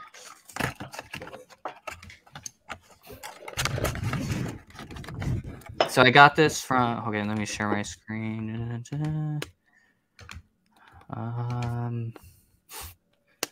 Let's see here. 30 minutes later, just yeah. Well, this discussion's over. All right. I don't know if you guys can read that. You might have to I can read it. Wide your screen. Okay, let me go down to the derivation specifically because this is taken straight off of. And we can maybe after this we can discuss the antecedent principles as well. So this is the derivation. Now I know Tim has his own way to derive it without relying on this, but this is sort of the way that that Trent does in his work, Mhm. and I was wondering where you would disagree with, what exactly here you would disagree with, because this is the derivation Well, that he uses. so I mean, you don't think that this means that the weighted average principle is irrelevant, right? You just mean it just means So you what think the term on the left hand side is equal to 1. Yeah, so notice how this is a deductive argument. If it's a deductive argument, then even if we put in the numbers for weighted averages, you're still going to come up with the same probability. Like, Yeah, it's so not gonna- I think we're in agreement that if it were true that theism entailed, you could from theism entail all of these things, then the weighted average, it's not the weighted average principle wouldn't apply. It's just that it would be, it's just that you would end up with no value on the right hand Go side ahead, of Tim. the weighted average. Yeah. Did you want to say something? Okay, Tim? so that's I think exactly what I think we should be counting on, especially for you, Sebastian, which is that you're going to have to disagree somewhere in the lemma here to prevent the probability of EH prime equaling 1 because it's falling from E and D. I would like to hear exactly what's informing your thoughts about where you disagree on this. Right, and so that's one. So I do disagree with the certain steps in the argument. But before I get to that, I should also note that it seems like, well, I don't know if you think this, but you think that you need to conditionalize on E in order to make these derivations, right? Is that something that you two subscribe to, or do you think that this can be done a priori? Because that's going to be an important point of contention. Well, the entire project is retrodicting, so none of these probabilities are a priori in any sense. Well, I think if you conditionalize on E, then you can't recount E when assessing the probability of E given theism, because you've already counted it when you conditionalized on it in order to make these judgments. Okay, say that specifically again. So I don't think that you can recount E and use E to raise the probability of theism if you've already used E in order to make these judgments, because you need to conditionalize on E in order to make this derivation. So then to use E again later on when you're trying to assess the probability of E on theism is to recount E. You can't use it twice because that would be double counting the data. The evidential effect of E has already been taken in if you've conditionalized on it in this procedure. Yeah, absolutely. We disagree with double counting. I just disagree that that's actually the case here. Well, do you agree that you conditionalize on E in order to make this judgment, right? Or do you? We're conditionalizing on S. Conditionalizing on S? We're learning about S from E. So you're conditionalizing on E in order to figure out S. No. We are. So what's happening here is that prima facie in the beginning, it looks as though on appearance that E is lowering the probability of theism. But since this is a project of retrodicting, abduction, and of course, updating and renormalizing as proper methodology allows us to, what we're doing is we're going, okay, because what's very specific to, and actually I would even say integral to Draper's project is this heavy reliance on antecedent probability, which Kyle and I just disagree with, that there needs We'll to talk be about antecedent probabilities later, but yeah, we can focus on this. And for sure, that the prior information being brought to the scene of the evidence is what's allowing the comparative analysis to say that E is actually lowering the probability of theism, if you're following what I'm saying. So and what we're saying... Oh, sorry, go ahead. Continue. Yeah. So what we're saying is that, well, that prior information that we bring to the scene of evidence can't be wrong. It can be absolutely overturned. Like, that's the whole point of a disagreement about axiology. E allows us to learn about higher order directly explanatory theories that are downstream from our prior information onto informing us about the probability of E. But we are not conditionalizing on E in that sense. We're learning hidden things about particular states of affairs that go directly into our probability judgments. One of those probability judgments is that, and like I said with my aspectivalist response, God is numerically identical to his aspect of goodness, and that will always mean that if there's a best kind of action, then he will do it. And from an updating and renormalizing on particular things that we learn about value, given my axiological relevance thesis, I don't know if you guys heard about that, but basically that what's guiding our probability judgments here is the axiological relevance of our observations. And so theism always allows us in every circumstance, on every occasion, to learn about value. Theism predicts value. Even and this is actually one of the cases where I would allow for antecedent judgments. Theism predicts value antecedently way more so strongly than naturalism does. So if that's the case, then I go out into the world and I go, okay, well, is my prior information correct? Is there actually something valuable I can learn since I am observing E? Well, if it's the fact that I'm learning about S, which is this thing about sainthood, and that axiology, and I'm judging the best possible kind of world through the values that are contained within it, then this lemma completely follows. T to K. K is going to be the best possible kind of world ensemble. And I'm saying that the axiological relevance of sainthood is contained in K. So it's always from K to S. So it's going to be from T to S. But then S logically implies the particular states of affairs in which we are observing. So no, it's not double counting in that sense at all, because I've learned about S, and then S is going to give me E through a logical implication. It's logically implied from this. So it's completely wrong that we're double counting in this instance. And so so I know that this whole axiological disagreement thing was undermined or seen as, it's not really that big of a problem in both opening statements, but it really is, because that's the only way you can escape this entire deductive lemma from here. So I think that's a good place for us to couch, or else it's just a disagreement. I mean, I don't really see what else we can do there. So let me try and summarize and see if I understand, and you can tell me if I'm summarizing what your point is properly. So, so is the idea, hey, look, we look out. So initially, it looks like the evidence is in tension with theism, but then we look out at the world and we actually learn that the initial partition on the versions of theism was wrong, and we actually learn the initial partition should have been entirely. We reallocate the partition from bare theism and its versions all the way to this set of to K and S. We learned that should have covered the entire partition of initial theism, and then we redo our predictions given that new partition, and so it doesn't lower the prior because the entire partition gets permeated by the initial partition gets permeated by this particular account of axiology and theism. Is that correct? Yeah, well, I think it's even more so when it comes to my aspectivalist response, because you're actually getting the highest logical equivalence relation you can possibly get. No, there possibly cannot be a decrease in probability here. Right. So I guess what I would say about that is that the conditions under which you can redistribute the initial partition are controversial, and I think as Truth Teller specifically argued that the conditions when it comes to theism and evil are not the conditions where we can redistribute the initial partition of the data via learning. And I mean, arguably, you can't do that based on the data. It needs to be epistemically prior from the data. I don't think so. I think that you have genus and the total, because the example that Truth Teller you gave, I know exactly what part of the book exactly you're taking that from. That the genus's total probability can remain completely intact once you start invalidating species. And so prior to learning what world exactly we live in, given that a best kind of world is a probability of 1 on theism, then you can absolutely invalidate which species of bare theism would be true, given what world we find ourselves existing in. And if it's a best kind of world, and God will always do a best kind and numerically identical to that action, then absolutely it follows.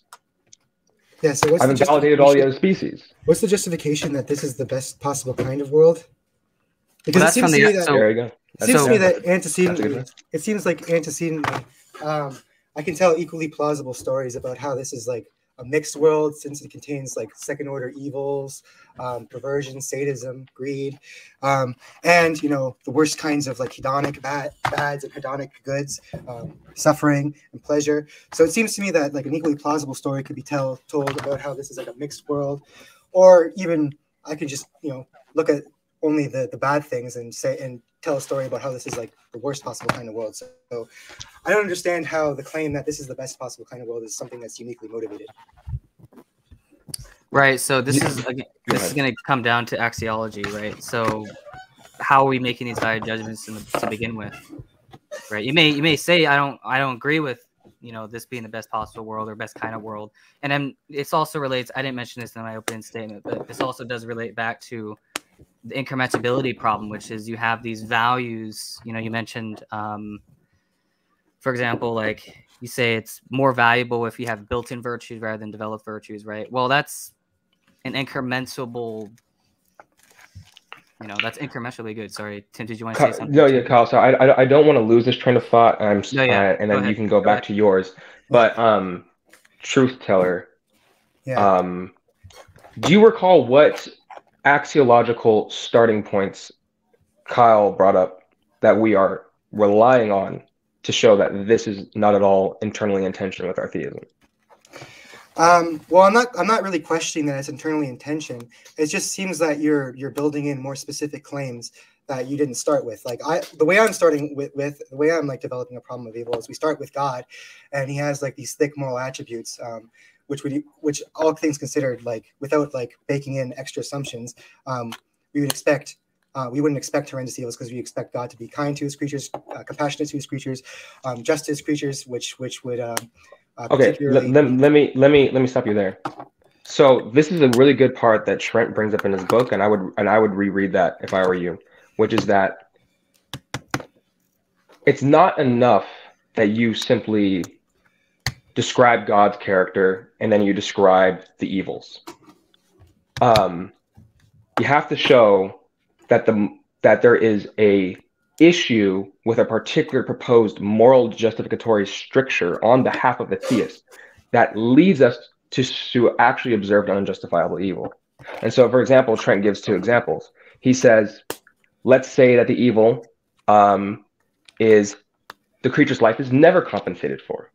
Or let's say that the creature's life is never good on the whole. If we are coming from a value holes paradigm of axiology, which is what the theist would be using, then you would have to show, given the reliance on a value holes axiology, that the particular evils we observe violate those two principles. So you're operating on some underlying, not yet discussed factors that are allowing you to show that there is some probabilistic tension here.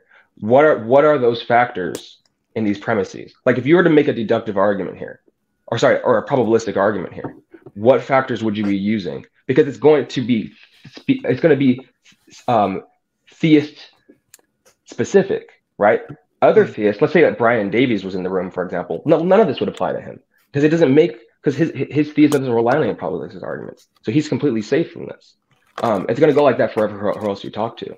So that's why Kyle was very specific in his laying out of principles and his laying out of our axiological leanings. Sorry, one second. I mean, it'd be weird to say that we are adding in content. If you ask me, well, how are you defining love? And I said, well, I think Aquinas' definition of love is good. I think that love is when you will the good of another. And you go, but you're building that in. Well, it's like, well, that's kind of weird. It's like we're all starting from some assumption about what's valuable and what's not. What's our definitions of value and what's not. It just depends on whose intention, whose isn't. But go ahead. Well, I just wanted to point out that I don't accept the idea that it's on us to show that, for instance, evils are not indefeasible for the reasons I gave in my presentation.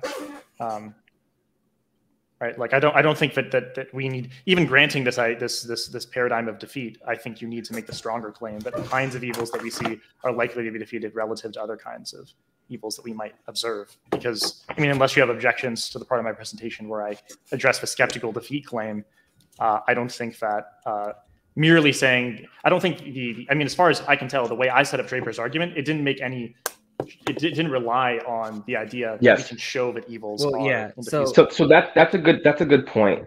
I'm so sorry, Carl. This happens to me a lot. Go ahead. I literally will lose these trains of thought so fast. I think that's a really good point you actually bring up, Sebastian, about what kind of premises Draper's relying on. This is actually something really good that Trent points out, which is that actually when theists are viewing the value system in the way that we are, so I told you I'm very sympathetic to Adams, I'm very sympathetic to Schneider, I'm very sympathetic to Chisholm, that you start to learn that really naturalism's problem actually isn't with something like gratuitous evil or some stricture about some greater good, lesser good, or whatever. It's actually with indefeasibility. And so what we're saying is, yeah, our moral stricture actually bypasses the premises in which Draper is using. It actually doesn't even Can apply. you repeat what your moral scripture is? Like, what is? Can you say it again succinctly? Yeah, God is morally justified in authorizing evil if and only if such an evil is intrinsically defeasible. Yeah, but how does that bypass Draper's argument? Because he's not relying. He's relying on premises that are attacking a different moral stricture. As far as I can tell, the Draper's argument is neutral as to whether we might adopt that. I mean, we can adopt that, and it seems like Draper's argument still goes through. We can adopt that evils are consistent with theism if they're defeated, but that doesn't seem to undermine the judgment for the reasons I talk about. Well, this is exactly why I'm trying to bring out the factors, which is what factors are putting theism's moral stricture at odds with the data. Like, what would you say those are? Well, what is the claim being made? Is the claim being made that we can't know that the evils we see are defeated or indefeasible, I should say? Is that the claim, or is the claim that we can know that the evils we see are probably defeated? No. It's completely. Sorry, let me be clear on that. Now that's another discussion that's related to defeat. But what I'm saying is that if we're going to say, what's an instance of justifiable evil, given the theism that Kyle and I hold, we would say an instance of a justifiable evil because if evil exists and theism is true. So it'd be good to know if we even agree on this. If theism is true and evil exists, those evils must be justifiable. Do you agree with that? Yeah. Okay, right. For the sake of discussion, let's just go with that. That seems plausible enough. Okay, so I would say that seems right. I would say that it would be against moral character for an unjustifiable evil. But then we have to say, well, then what does it even mean for an evil to be justifiable versus unjustifiable? This is why I'm trying to hit so hard on the different factors we're employing, these underlying assumed axiology, these value judgments, because these are inherently value judgments. These are the area of the metaethical, right? Yeah. So, and then it's a normative downstream in terms of the justification. So what I'm saying is, okay, well then, ask me, well, then what's an instance of justifiable evil? I'm saying, well, if it's intrinsically defeasible, that's the only way that God can authorize its existence. So if someone says to me, well, look at this instance of horrendous evil, I go, okay, you're giving me the circumstance. You're not giving me the nature of the evil. You got to give me the nature of the evil so I can actually apply my moral stricture to it, or else we're just saying things. So let's agree that evils, if theism is true, then evils must be justifiable. Let's agree on that premise. In order to assess the probability of the evidence on theism, we need to know whether the kind of evils we see are such that they are likely defeasible, right? Yeah, we have to actually observe defeat. So we can't know, and so since we can't observe defeat, we can't know whether the evils that we see on theism are justified or not then, right? Well no, we go, well, yeah, no, it's still a project of observing, right? So I'm starting with this stricture. I'm going, okay, well, do we actually observe things like horrendous evils being defeated? If we actually do observe that, then that tells us about the intrinsicality. If it was intrinsically precluded that a horrific evil could not be defeated, then Viktor Frankl wouldn't exist. Then Jerry Sitzer wouldn't exist. A lot of people would not exist. So obviously there's defeasible evil. So then we can apply the stricture to it. Right, but the question is, are you making the claim that the evils that we see are such that, so the claim is they are defeasible evils, the kind of evils we see are defeasible evils. Like we have reason to suspect that they are going to be defeated relative to other evils. They have the intrinsic potential of being defeated. Right, so that seems to be, so you're not really making a skeptical claim, but like we can't know. So I was going to mention the skeptical. So sorry, Kyle, go ahead. Okay. So so the skeptical scenario that you brought up. So actually, in his book, there's actually three kind of I guess might be there's actually some disagreement about the defeat condition and like how exact. So like one says that it's only possible for something to be defeated and that it makes it justified. That would be like kind of the skeptical route. Then the other claim is guaranteed, like God has to defeat that evil. Now Trent says something like a middle approach, so he says that as long as there's some opportunity for creatures to defeat their evil, then it's justified. Now, me and Tim take the more guaranteed route, so we would go more that likely. I think it was the likely defeat route. Likely defeat. Yeah, Okay. yeah. So that's the route that we would go. Right. So, and then another Okay. thing, in clarification with the skeptical thing is I wasn't really clear with what I was saying in terms of the whole skeptical, because I wasn't going to skeptical theist route. So Yeah. I apologize for. No problem. Yeah. Yeah, no, I think that we got mixed up in the terminology we're using. Yeah, when we said- definitely. Yeah, I All think good. we got mixed All up there. So yeah, me and Tim, we wouldn't go the skeptical route, because then that would Okay. entail that, like, for example, I think the term is like, it's only possible, like, oh, as long as it's only possible that something gets defeated. But it's like, for us, that's not enough. For me and Tim, we would say that no, it will, like, God has to defeat it. In fact, do you guys want to move on to the antecedent probability principles, or? What do you mean by the antecedent probability principles? Well, the one that I did in my opening statement. So, like, the question of, like, when we come up with a story, in order for the overall probability to decrease, as long as it's not inconsistent with the antecedent probability principle. Like, for example, in your case for atheism, you kind of laid out like two principles that God would be constrained by. So, like, I have my own principles, and I was. Would that be relevant to the problem of evil, Tim, or? I mean, it's relevant to our discussion about axiology. Yeah. Because the way I see it is that, well, Sebastian, you as an atheist, you gave briefly two reasons why you are sympathetic to an axiology which would lead evil to actually decrease the probability of theism. You say that they're intuitive, and you see that they can be defended or something like that. Yeah. And I think what's really interesting about that is that's actually a really interesting way to demonstrate the dynamic of the conversation. If Kyle and I are theists, it's theism that's in that's in the seat of the theism that's being pounded on the anvil, right? But since it's particularly a conversation with us, it's our theism that's being pounded on the anvil. And if we are coming from with different principles that are going to differ from yours, maybe your principles might apply to someone else's theism, right? Mm-hmm. Where they would share your axiology. Well, boom, you have a way to decrease their theism. But Kyle and I, we are sympathetic to alternative principles, rival principles, which are, in view of yours, inapplicable to our theism. And so our theism actually isn't in tension with any kind of moral justifying stricture that would come from that, or any kind of value assessment. So this is why Kyle and I like to hit on how what's lurking in the background discussion always is this myth of shared axiology. Adams points out in her book on horrendous evils that there is no religiously neutral kind of standpoint in this position, that we're all going to come from a certain place. It just depends on whether or not you're finding someone's theism that is actually susceptible to the critiques that you're making. So I think that it's relevant in that sense.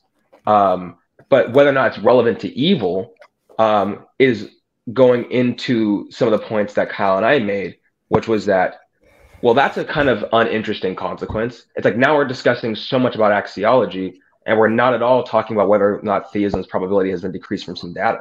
Like, now we've gone from observation, and now we're talking about meta-ethics. And I don't really think that's what the argument from evil is trying to do. I don't think it's trying to make us just have a bunch of discussion about meta-ethics. I think it's trying to have us make a discussion about how there is some data that is improbable on some hypothesis. So I think that it's relevant in those forms. Am I making sense? Yeah. So I guess the way I was thinking about this is, we started out with a very, non-specific sort of axiology, where we have a basic idea that we start out from the a priori, from the armchair, which is that we know those things which are bad, we can intuit them. We might even think that we can think that value is analytically reducible, or we can just say it's irreducible. Agreed. We can be like Morians and just intuit the property of goodness or whatever.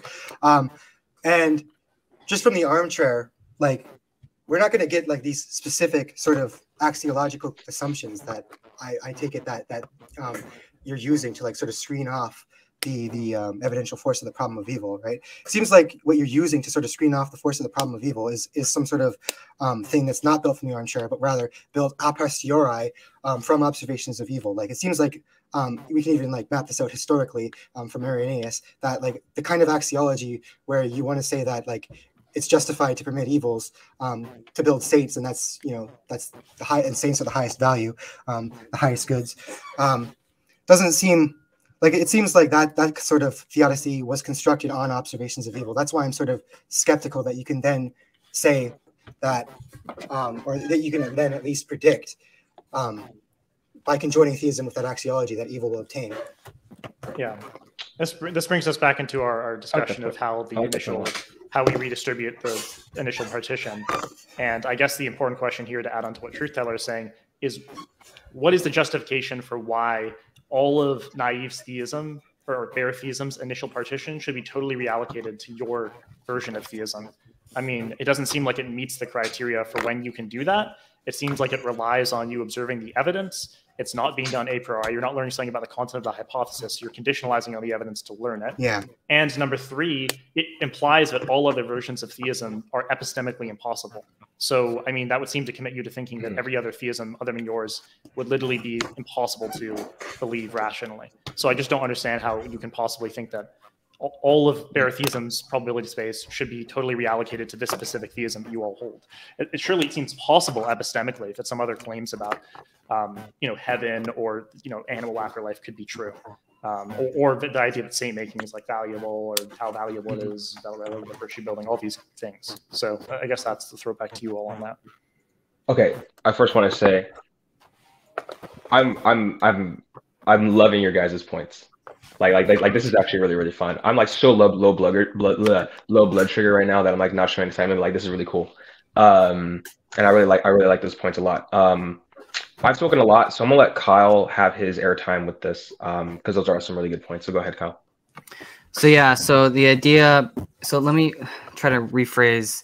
So basically what you're saying is like, we're coming to these principles a posteriori, so it's not like we initially came up with them, but rather we came to them after we observed evil. Is that the main criticism? Well, that's one criticism. And then the other criticism is that, well, it seems, if you can really, I mean, that's the first criticism. The second criticism is it's not clear when you can, like how the redistribution of the initial partition should go. It can only go under certain conditions, and it's not clear that we have that condition with theism. Yeah, and sorry for interrupting you. Yeah, no, go ahead. I mean, I called you Truth Teller, really?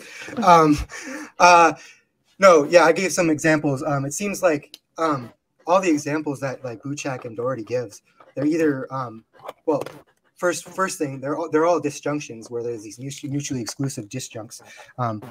And another point is, it seems that either we're learning something about the theory, the content of the theory itself, which we could have learned without the data, right? We could have learned Jim's desires in the coffee example if we didn't use the data at all. We didn't have to use the data for that at all. Or the data in question is only antecedently improbable on a specific version of the theory, not a general version of the theory, right? And that's the case with like punctuationalism and gradualism. Like if, according to the hypothesis proposed, that I take it that Doherty presents, the data that we discover is only antecedently improbable on, if you assume punctuationalism, well, then it's not going to count against the general theory of common descent, because it's only antecedently improbable if you take a specific version of the theory. It seems to be a different case with theism. It seems that if you start out with the bare content of theism, evil is antecedently improbable on it, so you have to update to a more specific version of theism. And it's just really not clear to me that. Well, what do you mean by updating a specific version? So, because we're not changing the content of the hypothesis, notice how theism entails that God would create the best kind of world. Modulo the data, though, right? Yeah, but then... Oh, sorry. I think you're talking about something else. The best possible. Okay, I'll grant that. Yes. Right. So all we're saying is that we just update on the axiology, right? So we're not actually updating on theism itself, right? So we're making, you're using different value judgments, but that's not necessarily, because then that's just a disagreement about what is the best possible world, right?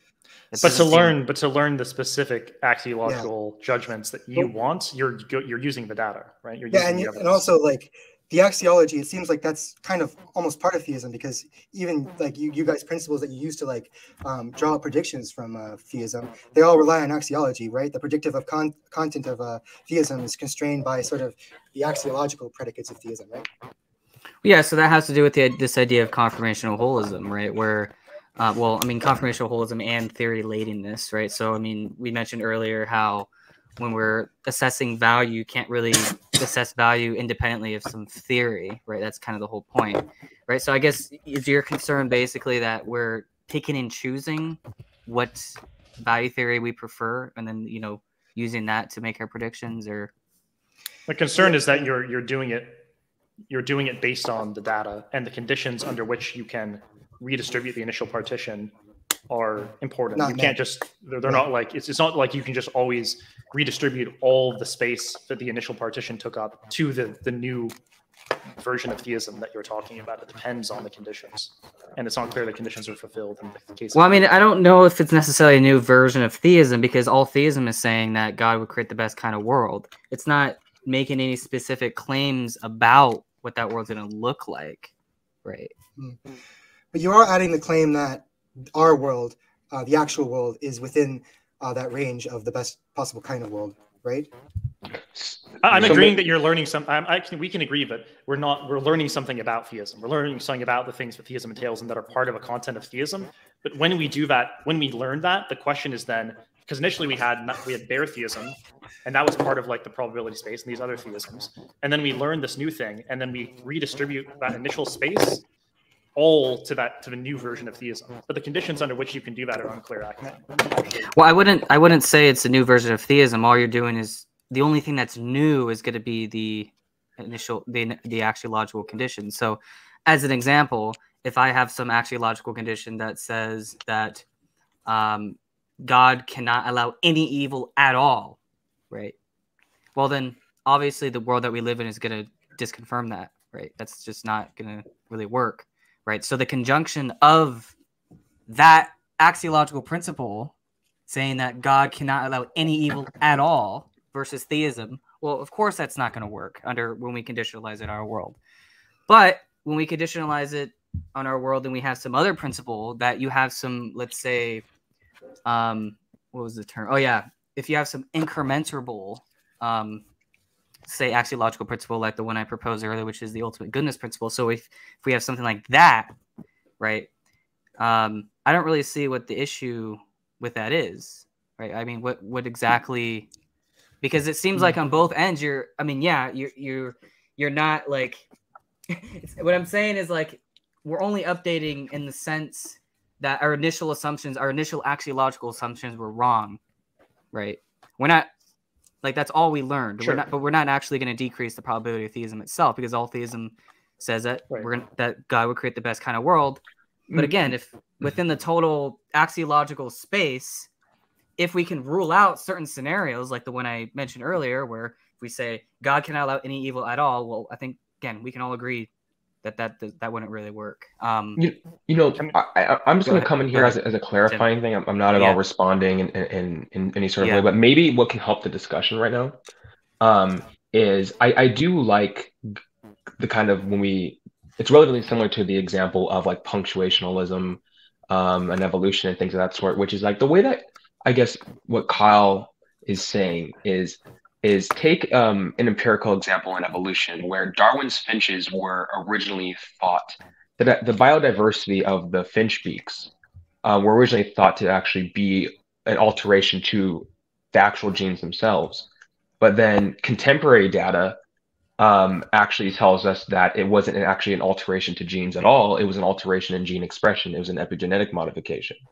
So, but if the genus is evolution, and it says that, and evolution says it's in its theoretical content, the propositions committed to is descent and modification, then are we observing descent and modification? Well, yes. Well, we originally thought that a species of descent and modification was particular only alterations of gene code. But then we learned that there's other ways for descent and modification to happen. We learned epigenetic modification. Does that decrease the probability of evolution?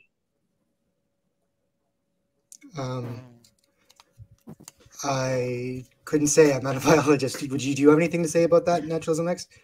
I think I'm getting a little bit lost in the example. Maybe what I shared here will help. I don't know if this is. No, it's fine. Yeah, go ahead. Maybe we can just agree on. It's already on the screen. Yeah. So like here are on the left hand side where you have AB, and on the right hand side you have AC, right? So the AB here, AB prime or whatever you call the thing on top, we'll call that bare theism, and then AB is like theism, and then all the axiological theses that you have and soul making and saint making and all of that. Now the idea is that after we learn the evidence, after we see the evidence, we learn actually that the initial partition was wrong between these things. We learned that this was actually just part of theism. Now, the right-hand possibility shows how the probability would be redistributed in a way that would favor you all. Basically, all of the probability of bare theism would leak down to the probability of theism with the axiology, and it would take up this entire quadrant. But it's also possible that when you rule out bare theism, some of the probability should go towards naturalism. And so the question is, when does the left-hand thing happen versus when does the right-hand thing happen? I don't know if you would agree with that's that. Good question. Did you have anything? And our point is basically that theism doesn't meet the conditions that are needed for the right-hand thing to happen. And it needs to be you need to show a priori, basically, that theism entails these axiological things. You can't do it based on the data. That's our basic point. What's this paper called? It's a paper by it's Laura Buchak, Learning Not to Be Naive, a comment on the exchange between Claren and Whitestone Draper, which is, by the way, a very sympathetic paper to this whole strategy. I mean, it was one that Trent drew his ideas from, as far as I can tell, because he uses basically the same examples that she uses. So one question I do have for you all is, do you think that other versions of theism are epistemically impossible? No. Well, if you don't think other versions of theism are epistemically impossible, then surely you can't think that the initial partition should have only been your theism. No. What I can say is that taking the explanationist framework and situating that within our specific axiology, we learn that bare theism actually isn't so bare at all the way that we originally thought. It actually includes all of these other things and all these other stories. That's what we're saying. Via entailment, though, right? I think that. So it would be impossible for other versions of theism that contradict those to be true. With our explanationist approach and our specific axiology, yes.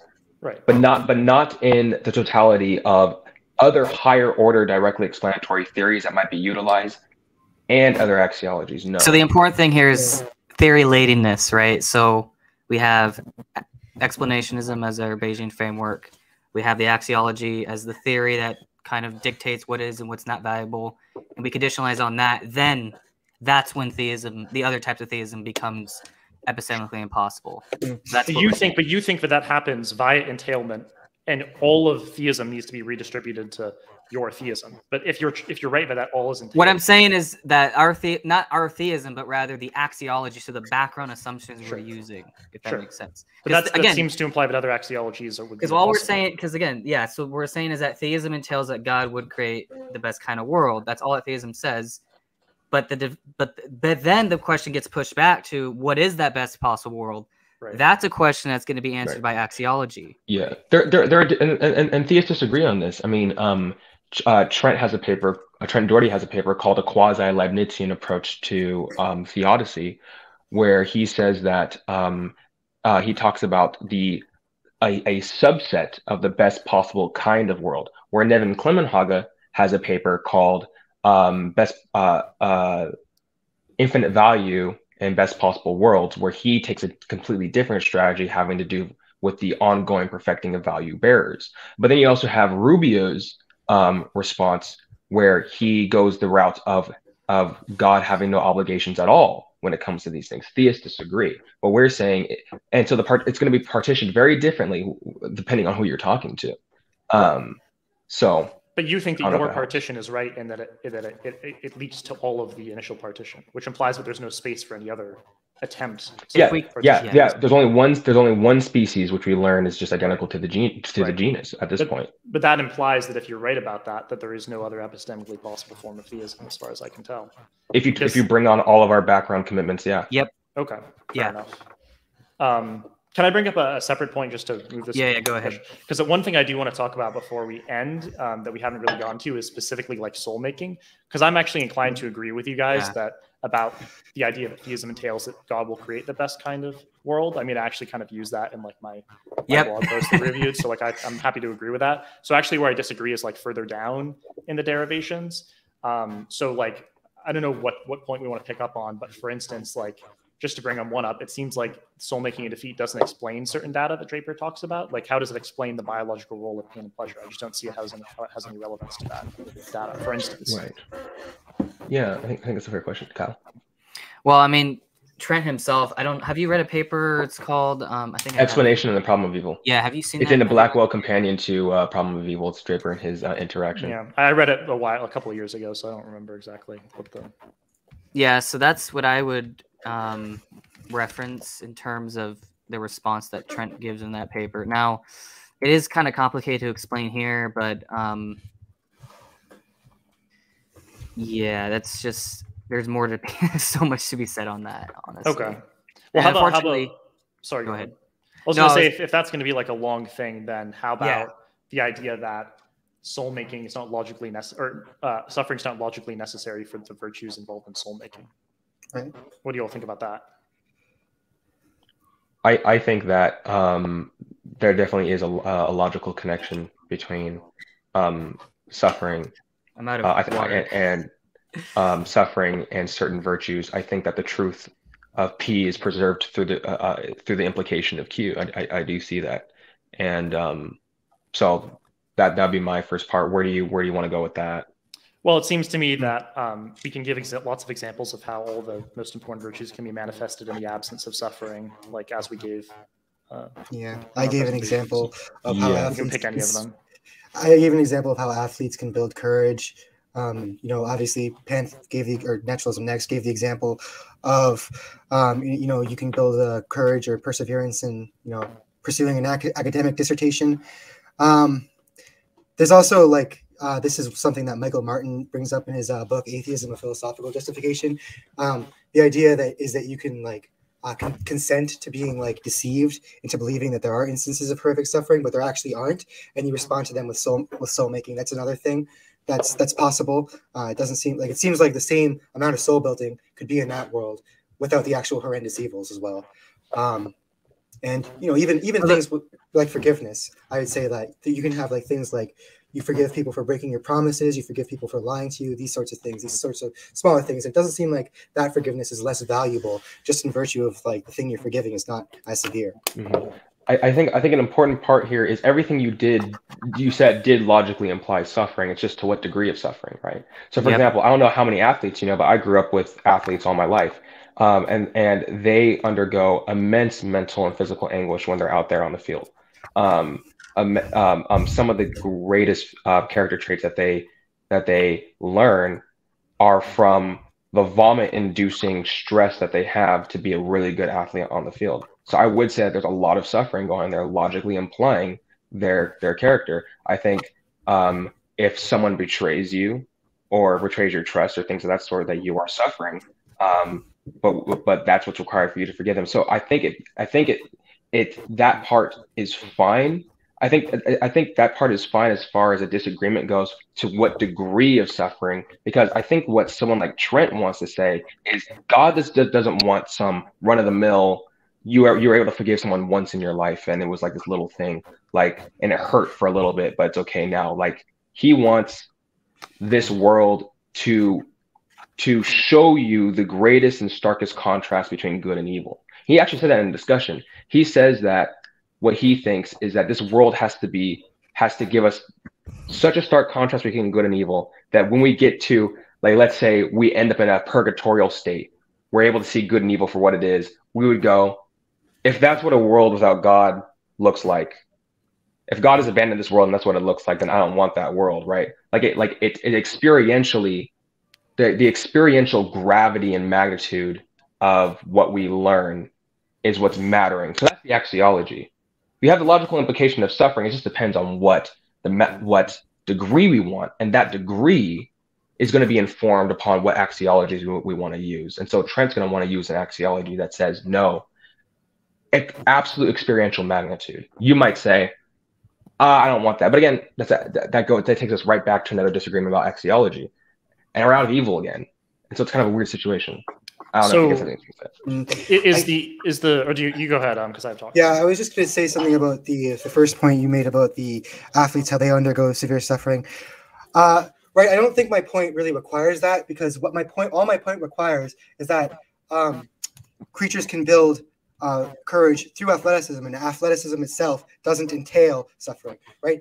It seems like the suffering involved in athleticism that you mentioned is just contingent stuff that's true about our world, but it doesn't seem logically necessary qua athleticism that you could still have like these virtues built up in athleticism without. So let's count on that. When you say athleticism, what does that look like?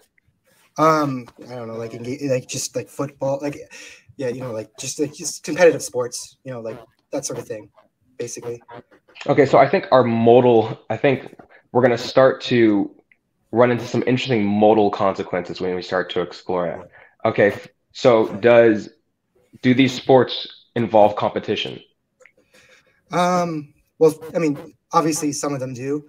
Obviously, there's a whole bunch of athletics is a very broad thing, right? Like some of it's competitive, some of it's just you're training yourself to make your body better, I guess.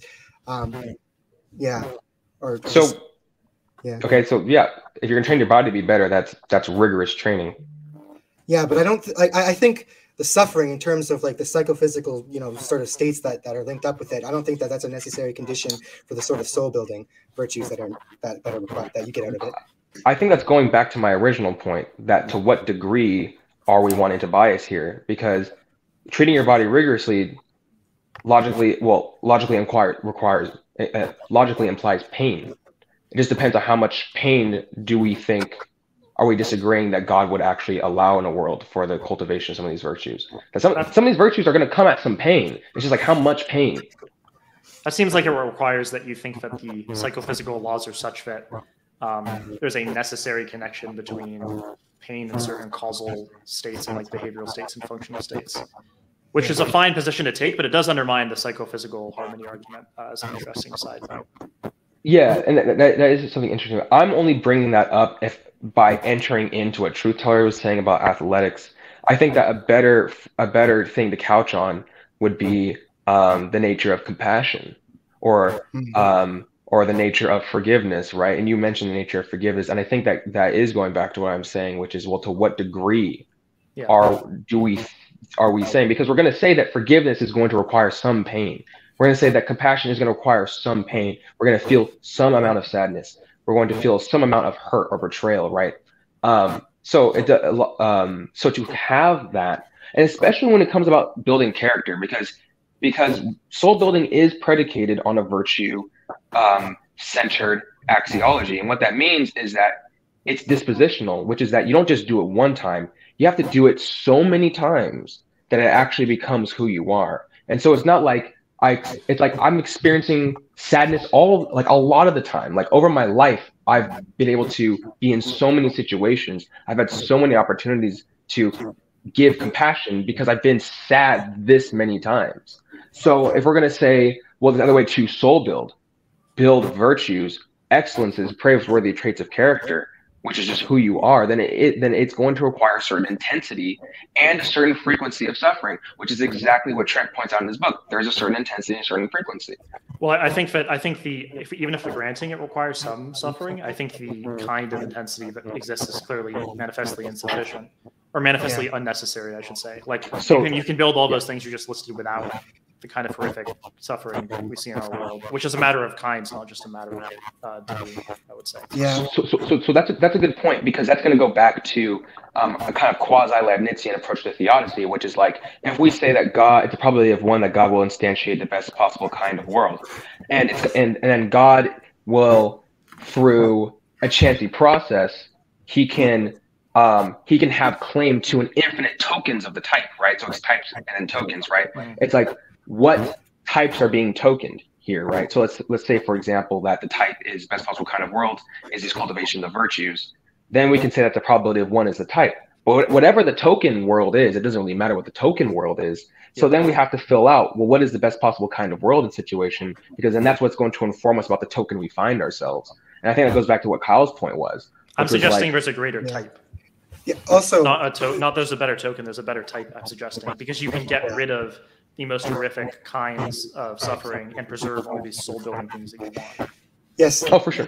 I agree with Panth on that. Yeah, it seems. No, I agree with that part too. Yeah. But if you agree with that, then surely that implies that God hasn't created the best possible world, or the best possible kind of world, I should say.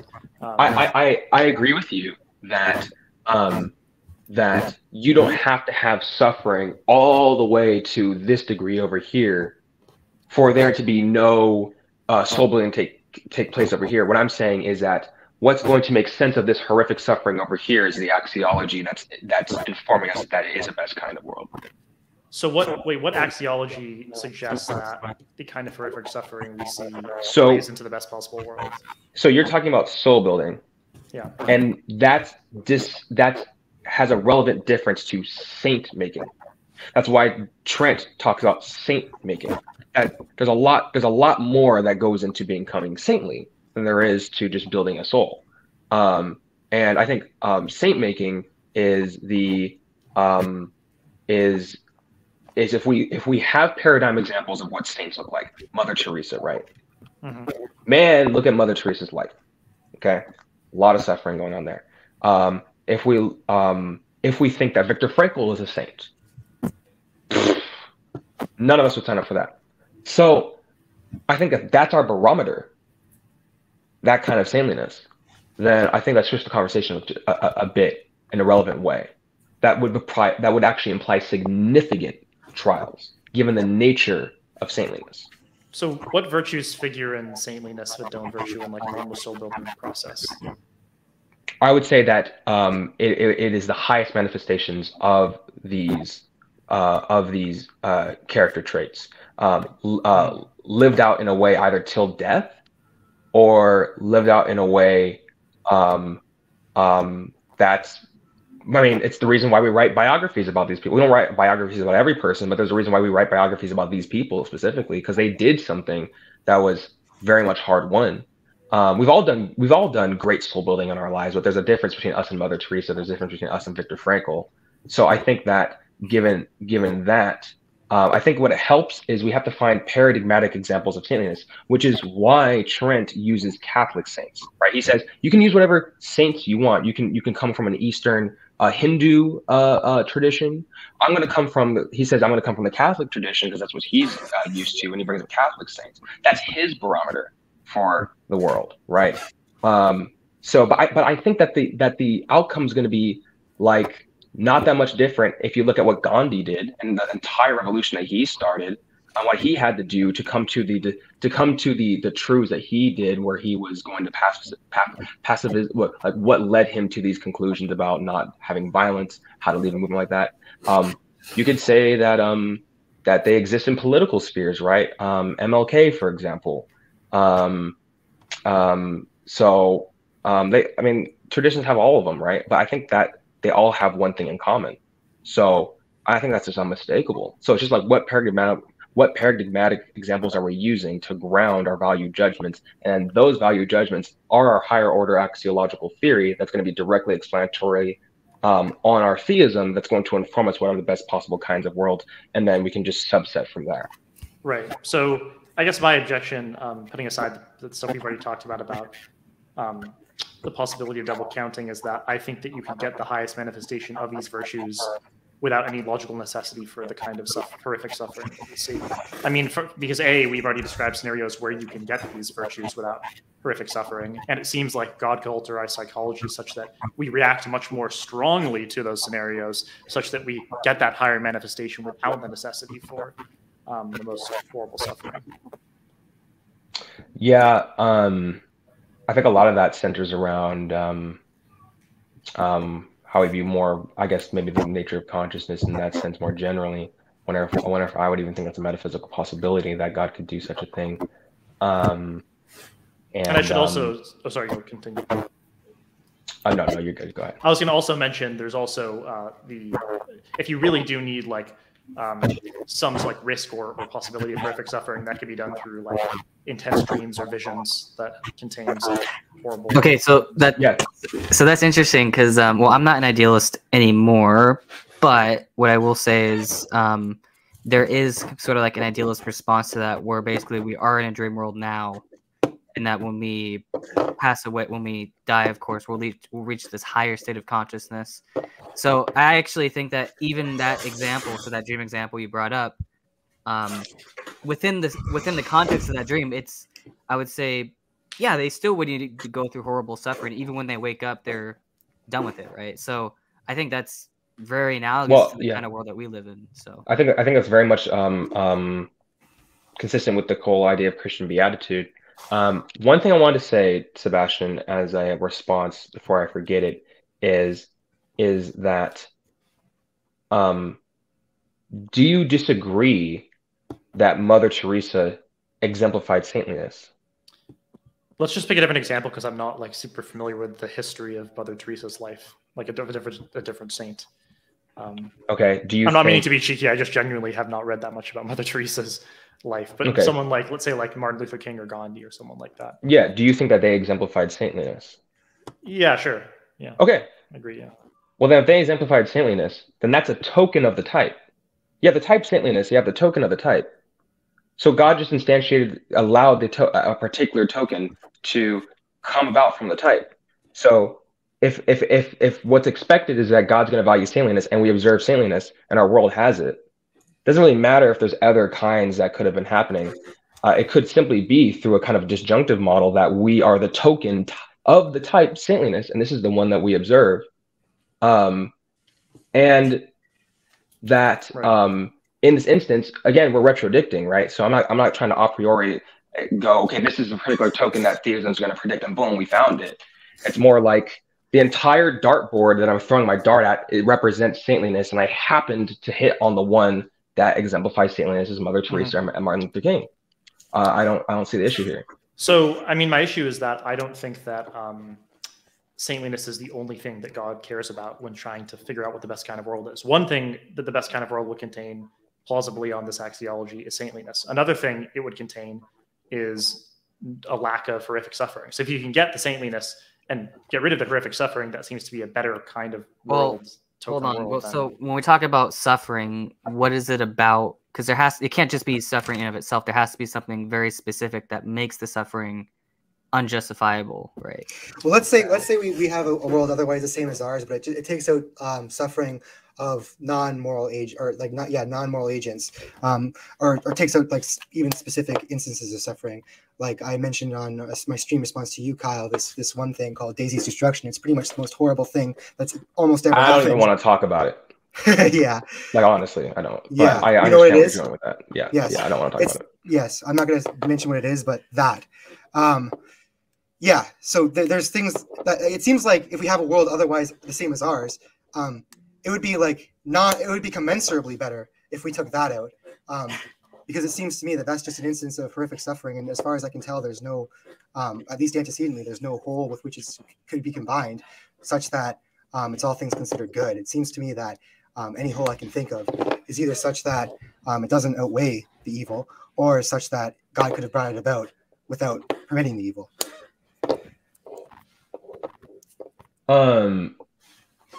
What part of our principles does that instance of suffering violate?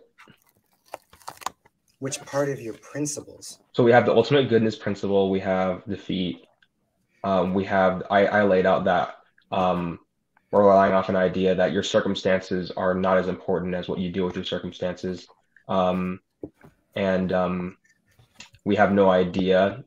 Well, it's interesting that you talk about lacking imagination. I think that could go the other way with his like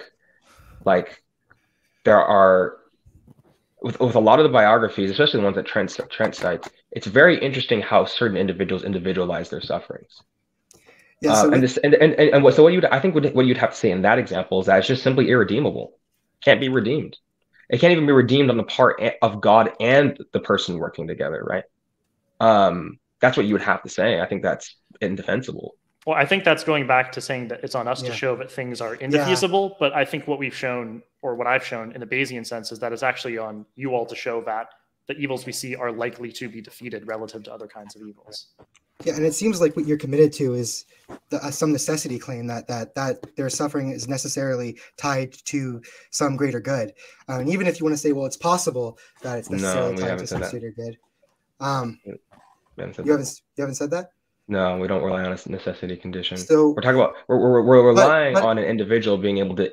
We're relying on a person to individualize their suffering in a way where they don't look at their lives as worthless. So if it's not necessarily part of this greater whole, right? Then why couldn't God have actualized that whole? Not necessary in the absolute sense, but becomes necessary in the particular person that it depends on the person. So subsequent think of it like to this. the integration. Think of it like this. Let's say that let's just use the example. Person A experiences a certain amount of suffering, and then person B experiences a certain amount of suffering, and it might just so happen to be the case that person B is actually not able to recognize the meaning behind their suffering in the same way that person A might, right? So basically it's all relative, if that makes sense, right? So even if you have one creature that can't, like, let's say if let's just use me as an example. Like, I don't know if I could, if I were like crucified or something like that, I don't know if I could defeat that suffering or recognize that suffering as greater good, but someone else might be able to do that. So it's agent relative in that sort of circumstance. Now that's just one example I use, but it can apply across any, because what matters is not the amount of evil in a world that's on balance bad, but rather each individual life, which means that it's going to be relative to each individual creature. So you might have situations where some creatures actually cannot overcome the suffering that other creatures have, but it doesn't really matter as long as they haven't themselves gone through the unredeemable suffering. Then, I hope that makes sense. If you have any questions, are we gonna be taking any questions here? Because we're at the we're at 2 hours and 20 minutes. We're almost at 2 hours and 30 minutes. Yeah. This is I'm worried about time constraints for me, but are there questions? Are there questions on the? Yeah, like a Q&A or something like that. Yeah, I mean, let's have people start posting questions. If people have questions, start posting them now. One quick point while we wait for questions, I was curious to hear your thoughts on, because you guys like to talk about sort of the biographies of suffering a lot. Examples like, but what's the example of the Viktor Frankl? Is that his name, from who survived the Holocaust? So I think those are interesting examples. But one sort of thing I thought about with regards to this is that empirically, it seems to me that at least the psychological evidence indicates that suffering and trauma are more likely to be related to worse outcomes and soul crushing than the defeat of that suffering.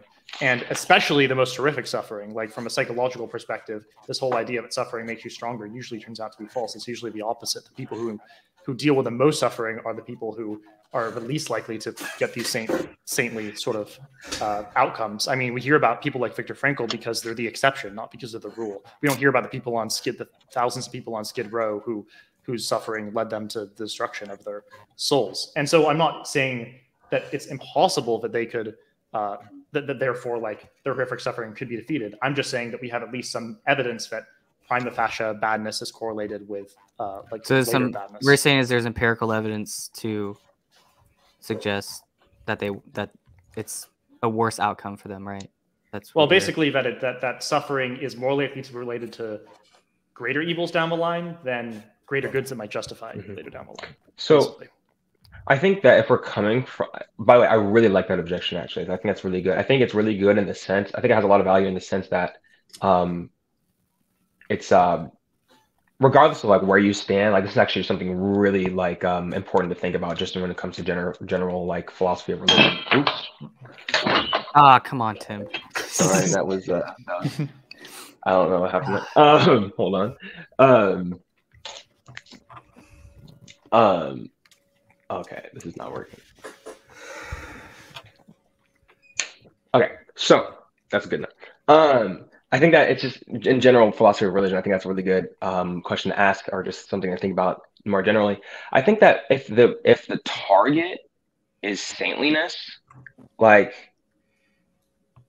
that's kind of I think that's kind of the point, is that not every person becomes a saint in their earthly existence.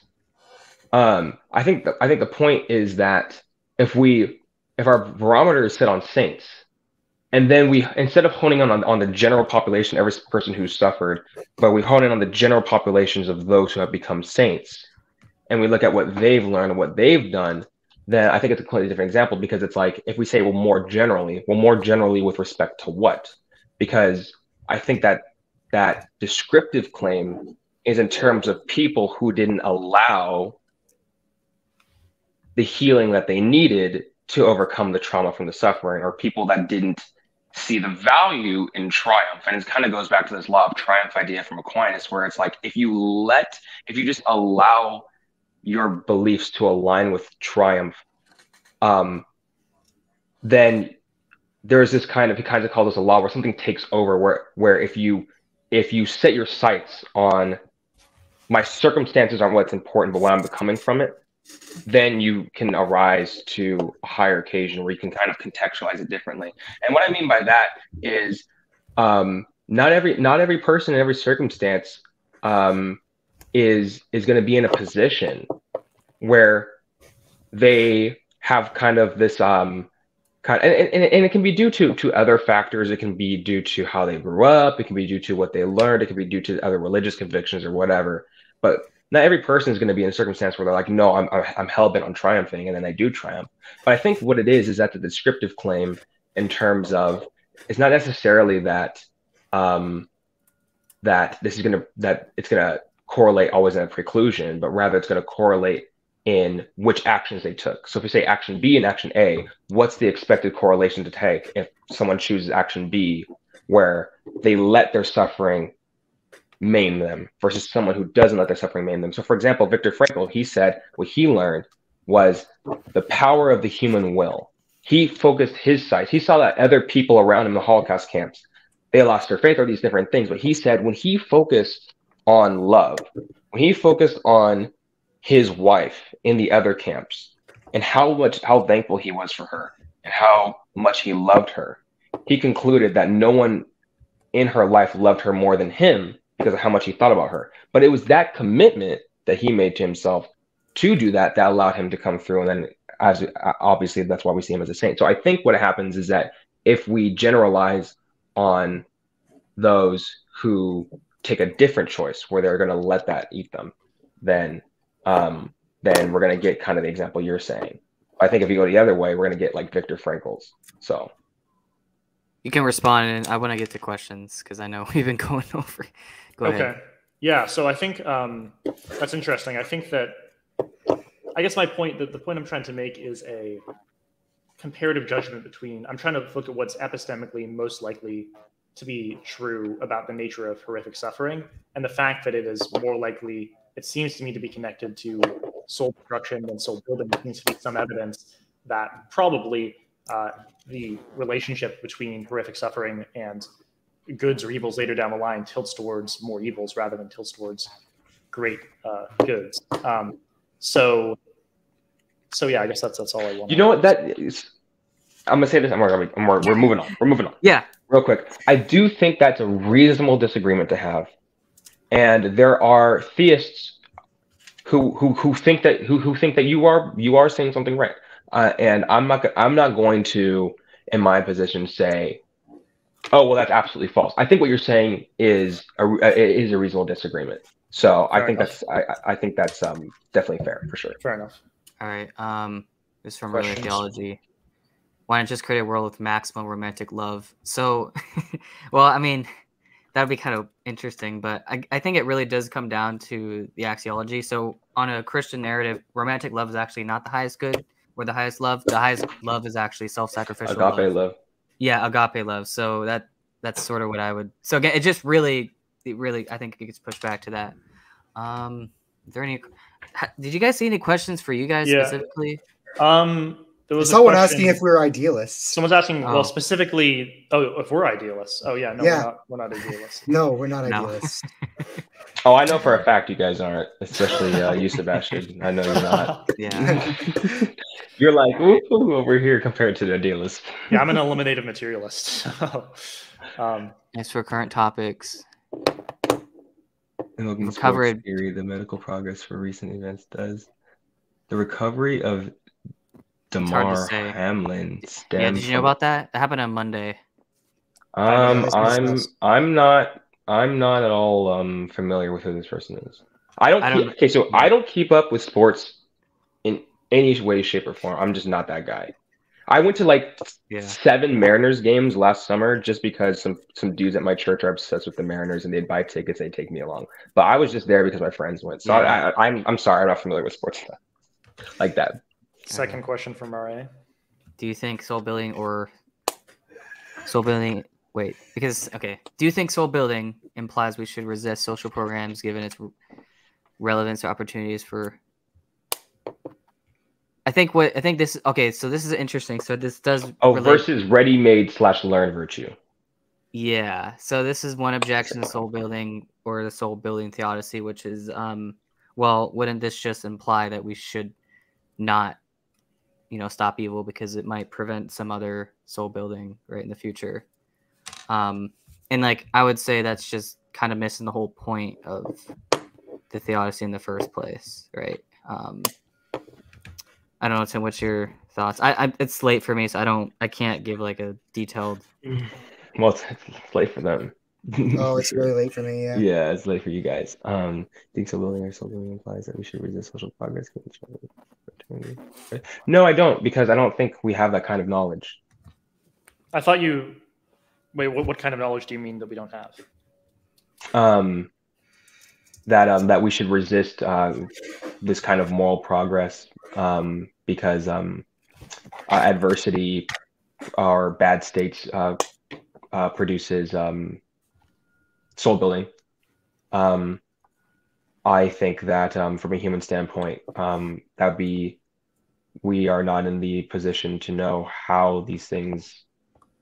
Like if we just completely halted like social progress, then that'd be a better option for us as human beings. That's kind of why I said in my opening statement that we are to participate in not only in the love for one another, but also our own defeat. But that's going to be partial. So Yep. the absolute defeat, the absolute redemption of all things is up to God, and we don't have that God's eye view. So we should focus on loving one another.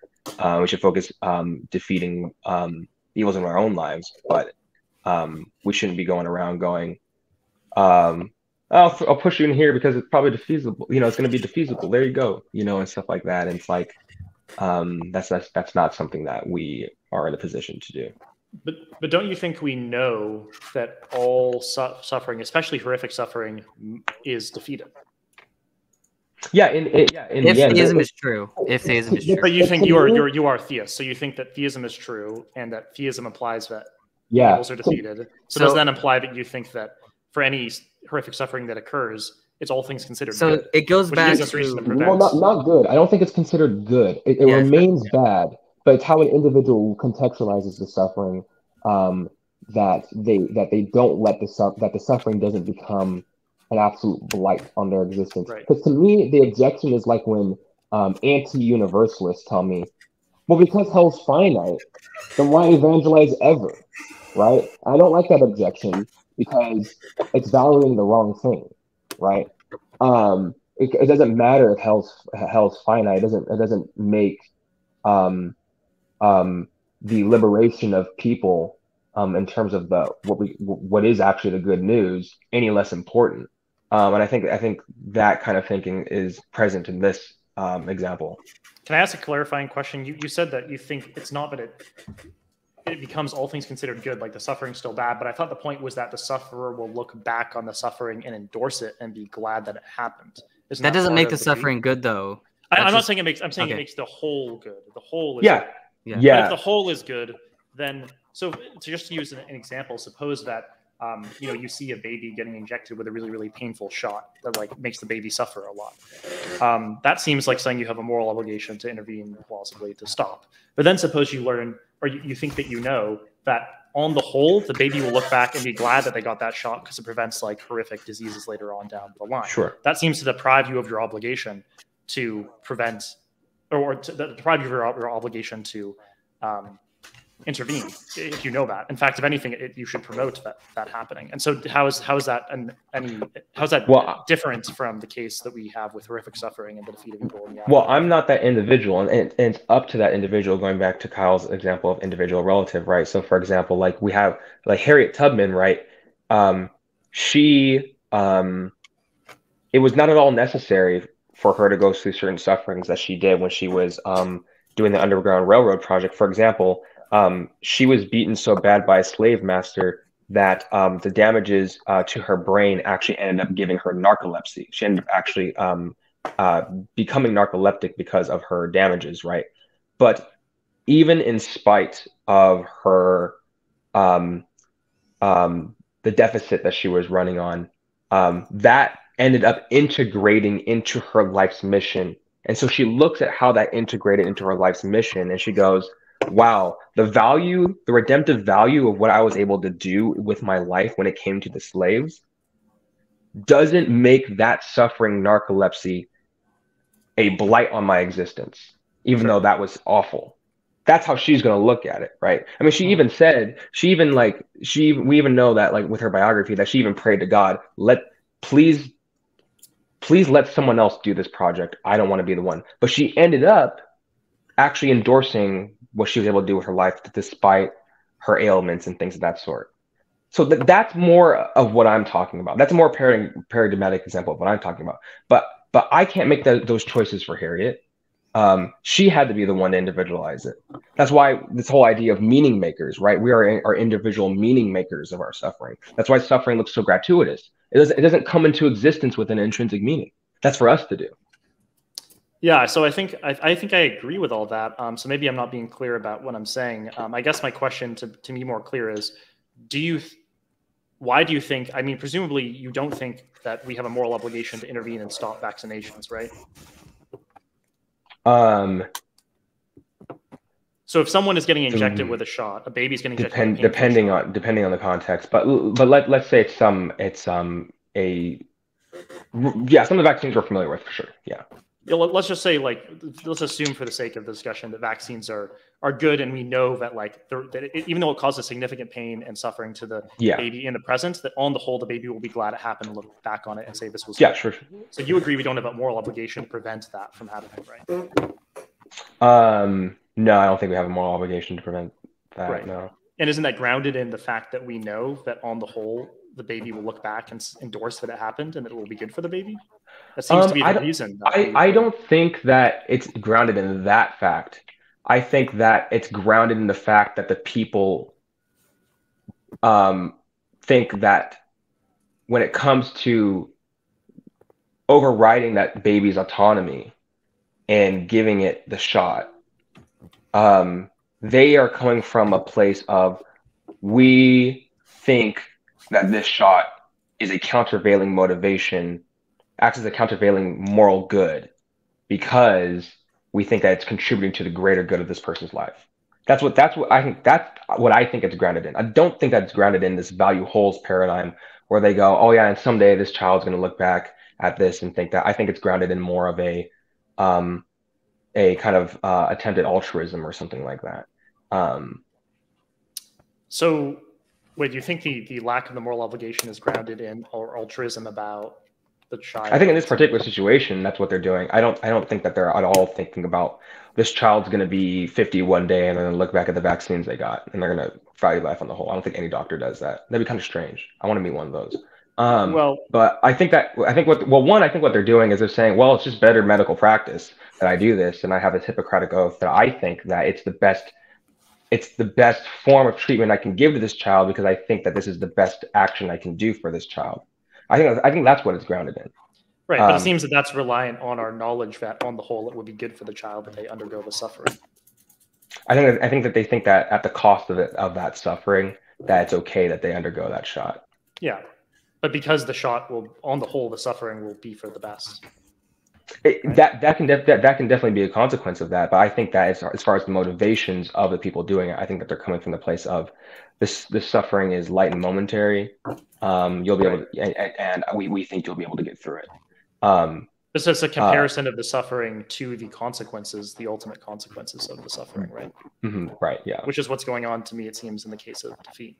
There's the immediate suffering, and the ultimate consequences of the suffering are that it's such that it's justified and good and defeated. And so, you know, if you prevent someone from engaging in something that on the whole would be good for them, and that they'll look back and endorse, that seems like something that you But that's because at least you don't have a moral obligation to. Go ahead, Kyle. No, I was gonna say, like, I mean, that is true because we're not God, right? We don't have that kind of knowledge, right? So on prima facie, you would just do it, right? But in God's situation, from his perspective, it's going to be vastly different in terms of knowledge. So you claim that this will be the last. How much longer do you guys want to go? This can be the last thing. This can be the last thing. I know Truth Teller wants to say something too. So yeah. I was just going to say, with Kyle's point, it seems that like the relevant thing that God knows is that the evil will be defeated. So then if you come to know that same relevant fact, then it seems that's what causes paralysis. So I think that this is the last part, and then, right? Yeah. I think that it's dangerously case by case, because we can look at these small little cases, right? Like I'm getting my teeth pulled or something like that, or you know the baby shot example. But like, remember what I said is that like it has to be. Ooh, some roboting there. Something happened.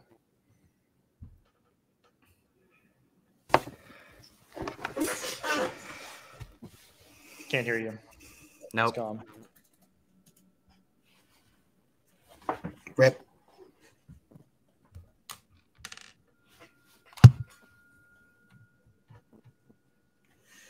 I mean, we have been going for almost 3 hours, so I'm not really surprised. So this could be a good time to. Tim. Yeah. All right, you got 30 seconds to fix this. Otherwise, I'm gonna end the stream. Thanks, everyone. By the way, can I shamelessly plug my stuff since I never actually did it? No, yeah, go ahead. I'm Naturalism Next. Please follow me on my Twitter at NaturalismPanth, my YouTube channel Naturalism Next, naturalismnext.blogspot.com. My channel has like one video, but soon it will have a lot more. So more. Can you guys hear me? Yeah, we can. You're good now. Okay, gotcha. So this just died on me. Do you want me to continue with what I was saying or no? Yeah, let's give you like the last point, and then we can wrap things up. Okay, what I was going to say is I think it's dangerously case by case, because remember what I said is that the moral stricture here is that it's intrinsically defeasible, but it doesn't fill out the shape of that defeat, right? So remember how I said that God's going to be the absolute redeemer of whatever this evil is. Well, let's say that that it actually isn't even in our human power to defeat a particular evil that we might push someone else into, but it's only on the power of God. And so then in that situation, we are in a weird spot, because we might go, well, there is this possibility of defeating this evil or whatever, but it could never even be up to us in that sense. We'd actually need external help from other things. And I just don't know if we would be in a situation to where we would invest so much power in ourselves. We could go, oh yeah, we think that this agent's going to be able to do this.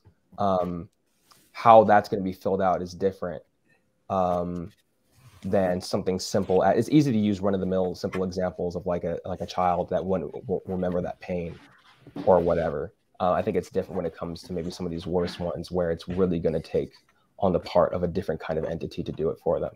And so I think that's what goes back to my sympathies with it has to be agent-centered. It has to be up to the individual to be able to individualize it, and we can't make that choice for them. All right, we didn't have closing statements, so any like final thoughts? That was a great discussion. I really enjoyed the back and forth. Yeah, I think for letting us on. Yeah, no problem. Yeah, I mean, of course, we're gonna still have disagreements, about the problem evil, but I think we made some progress, especially initially on the probability stuff, and then sort of clarifying when we, how we update as well.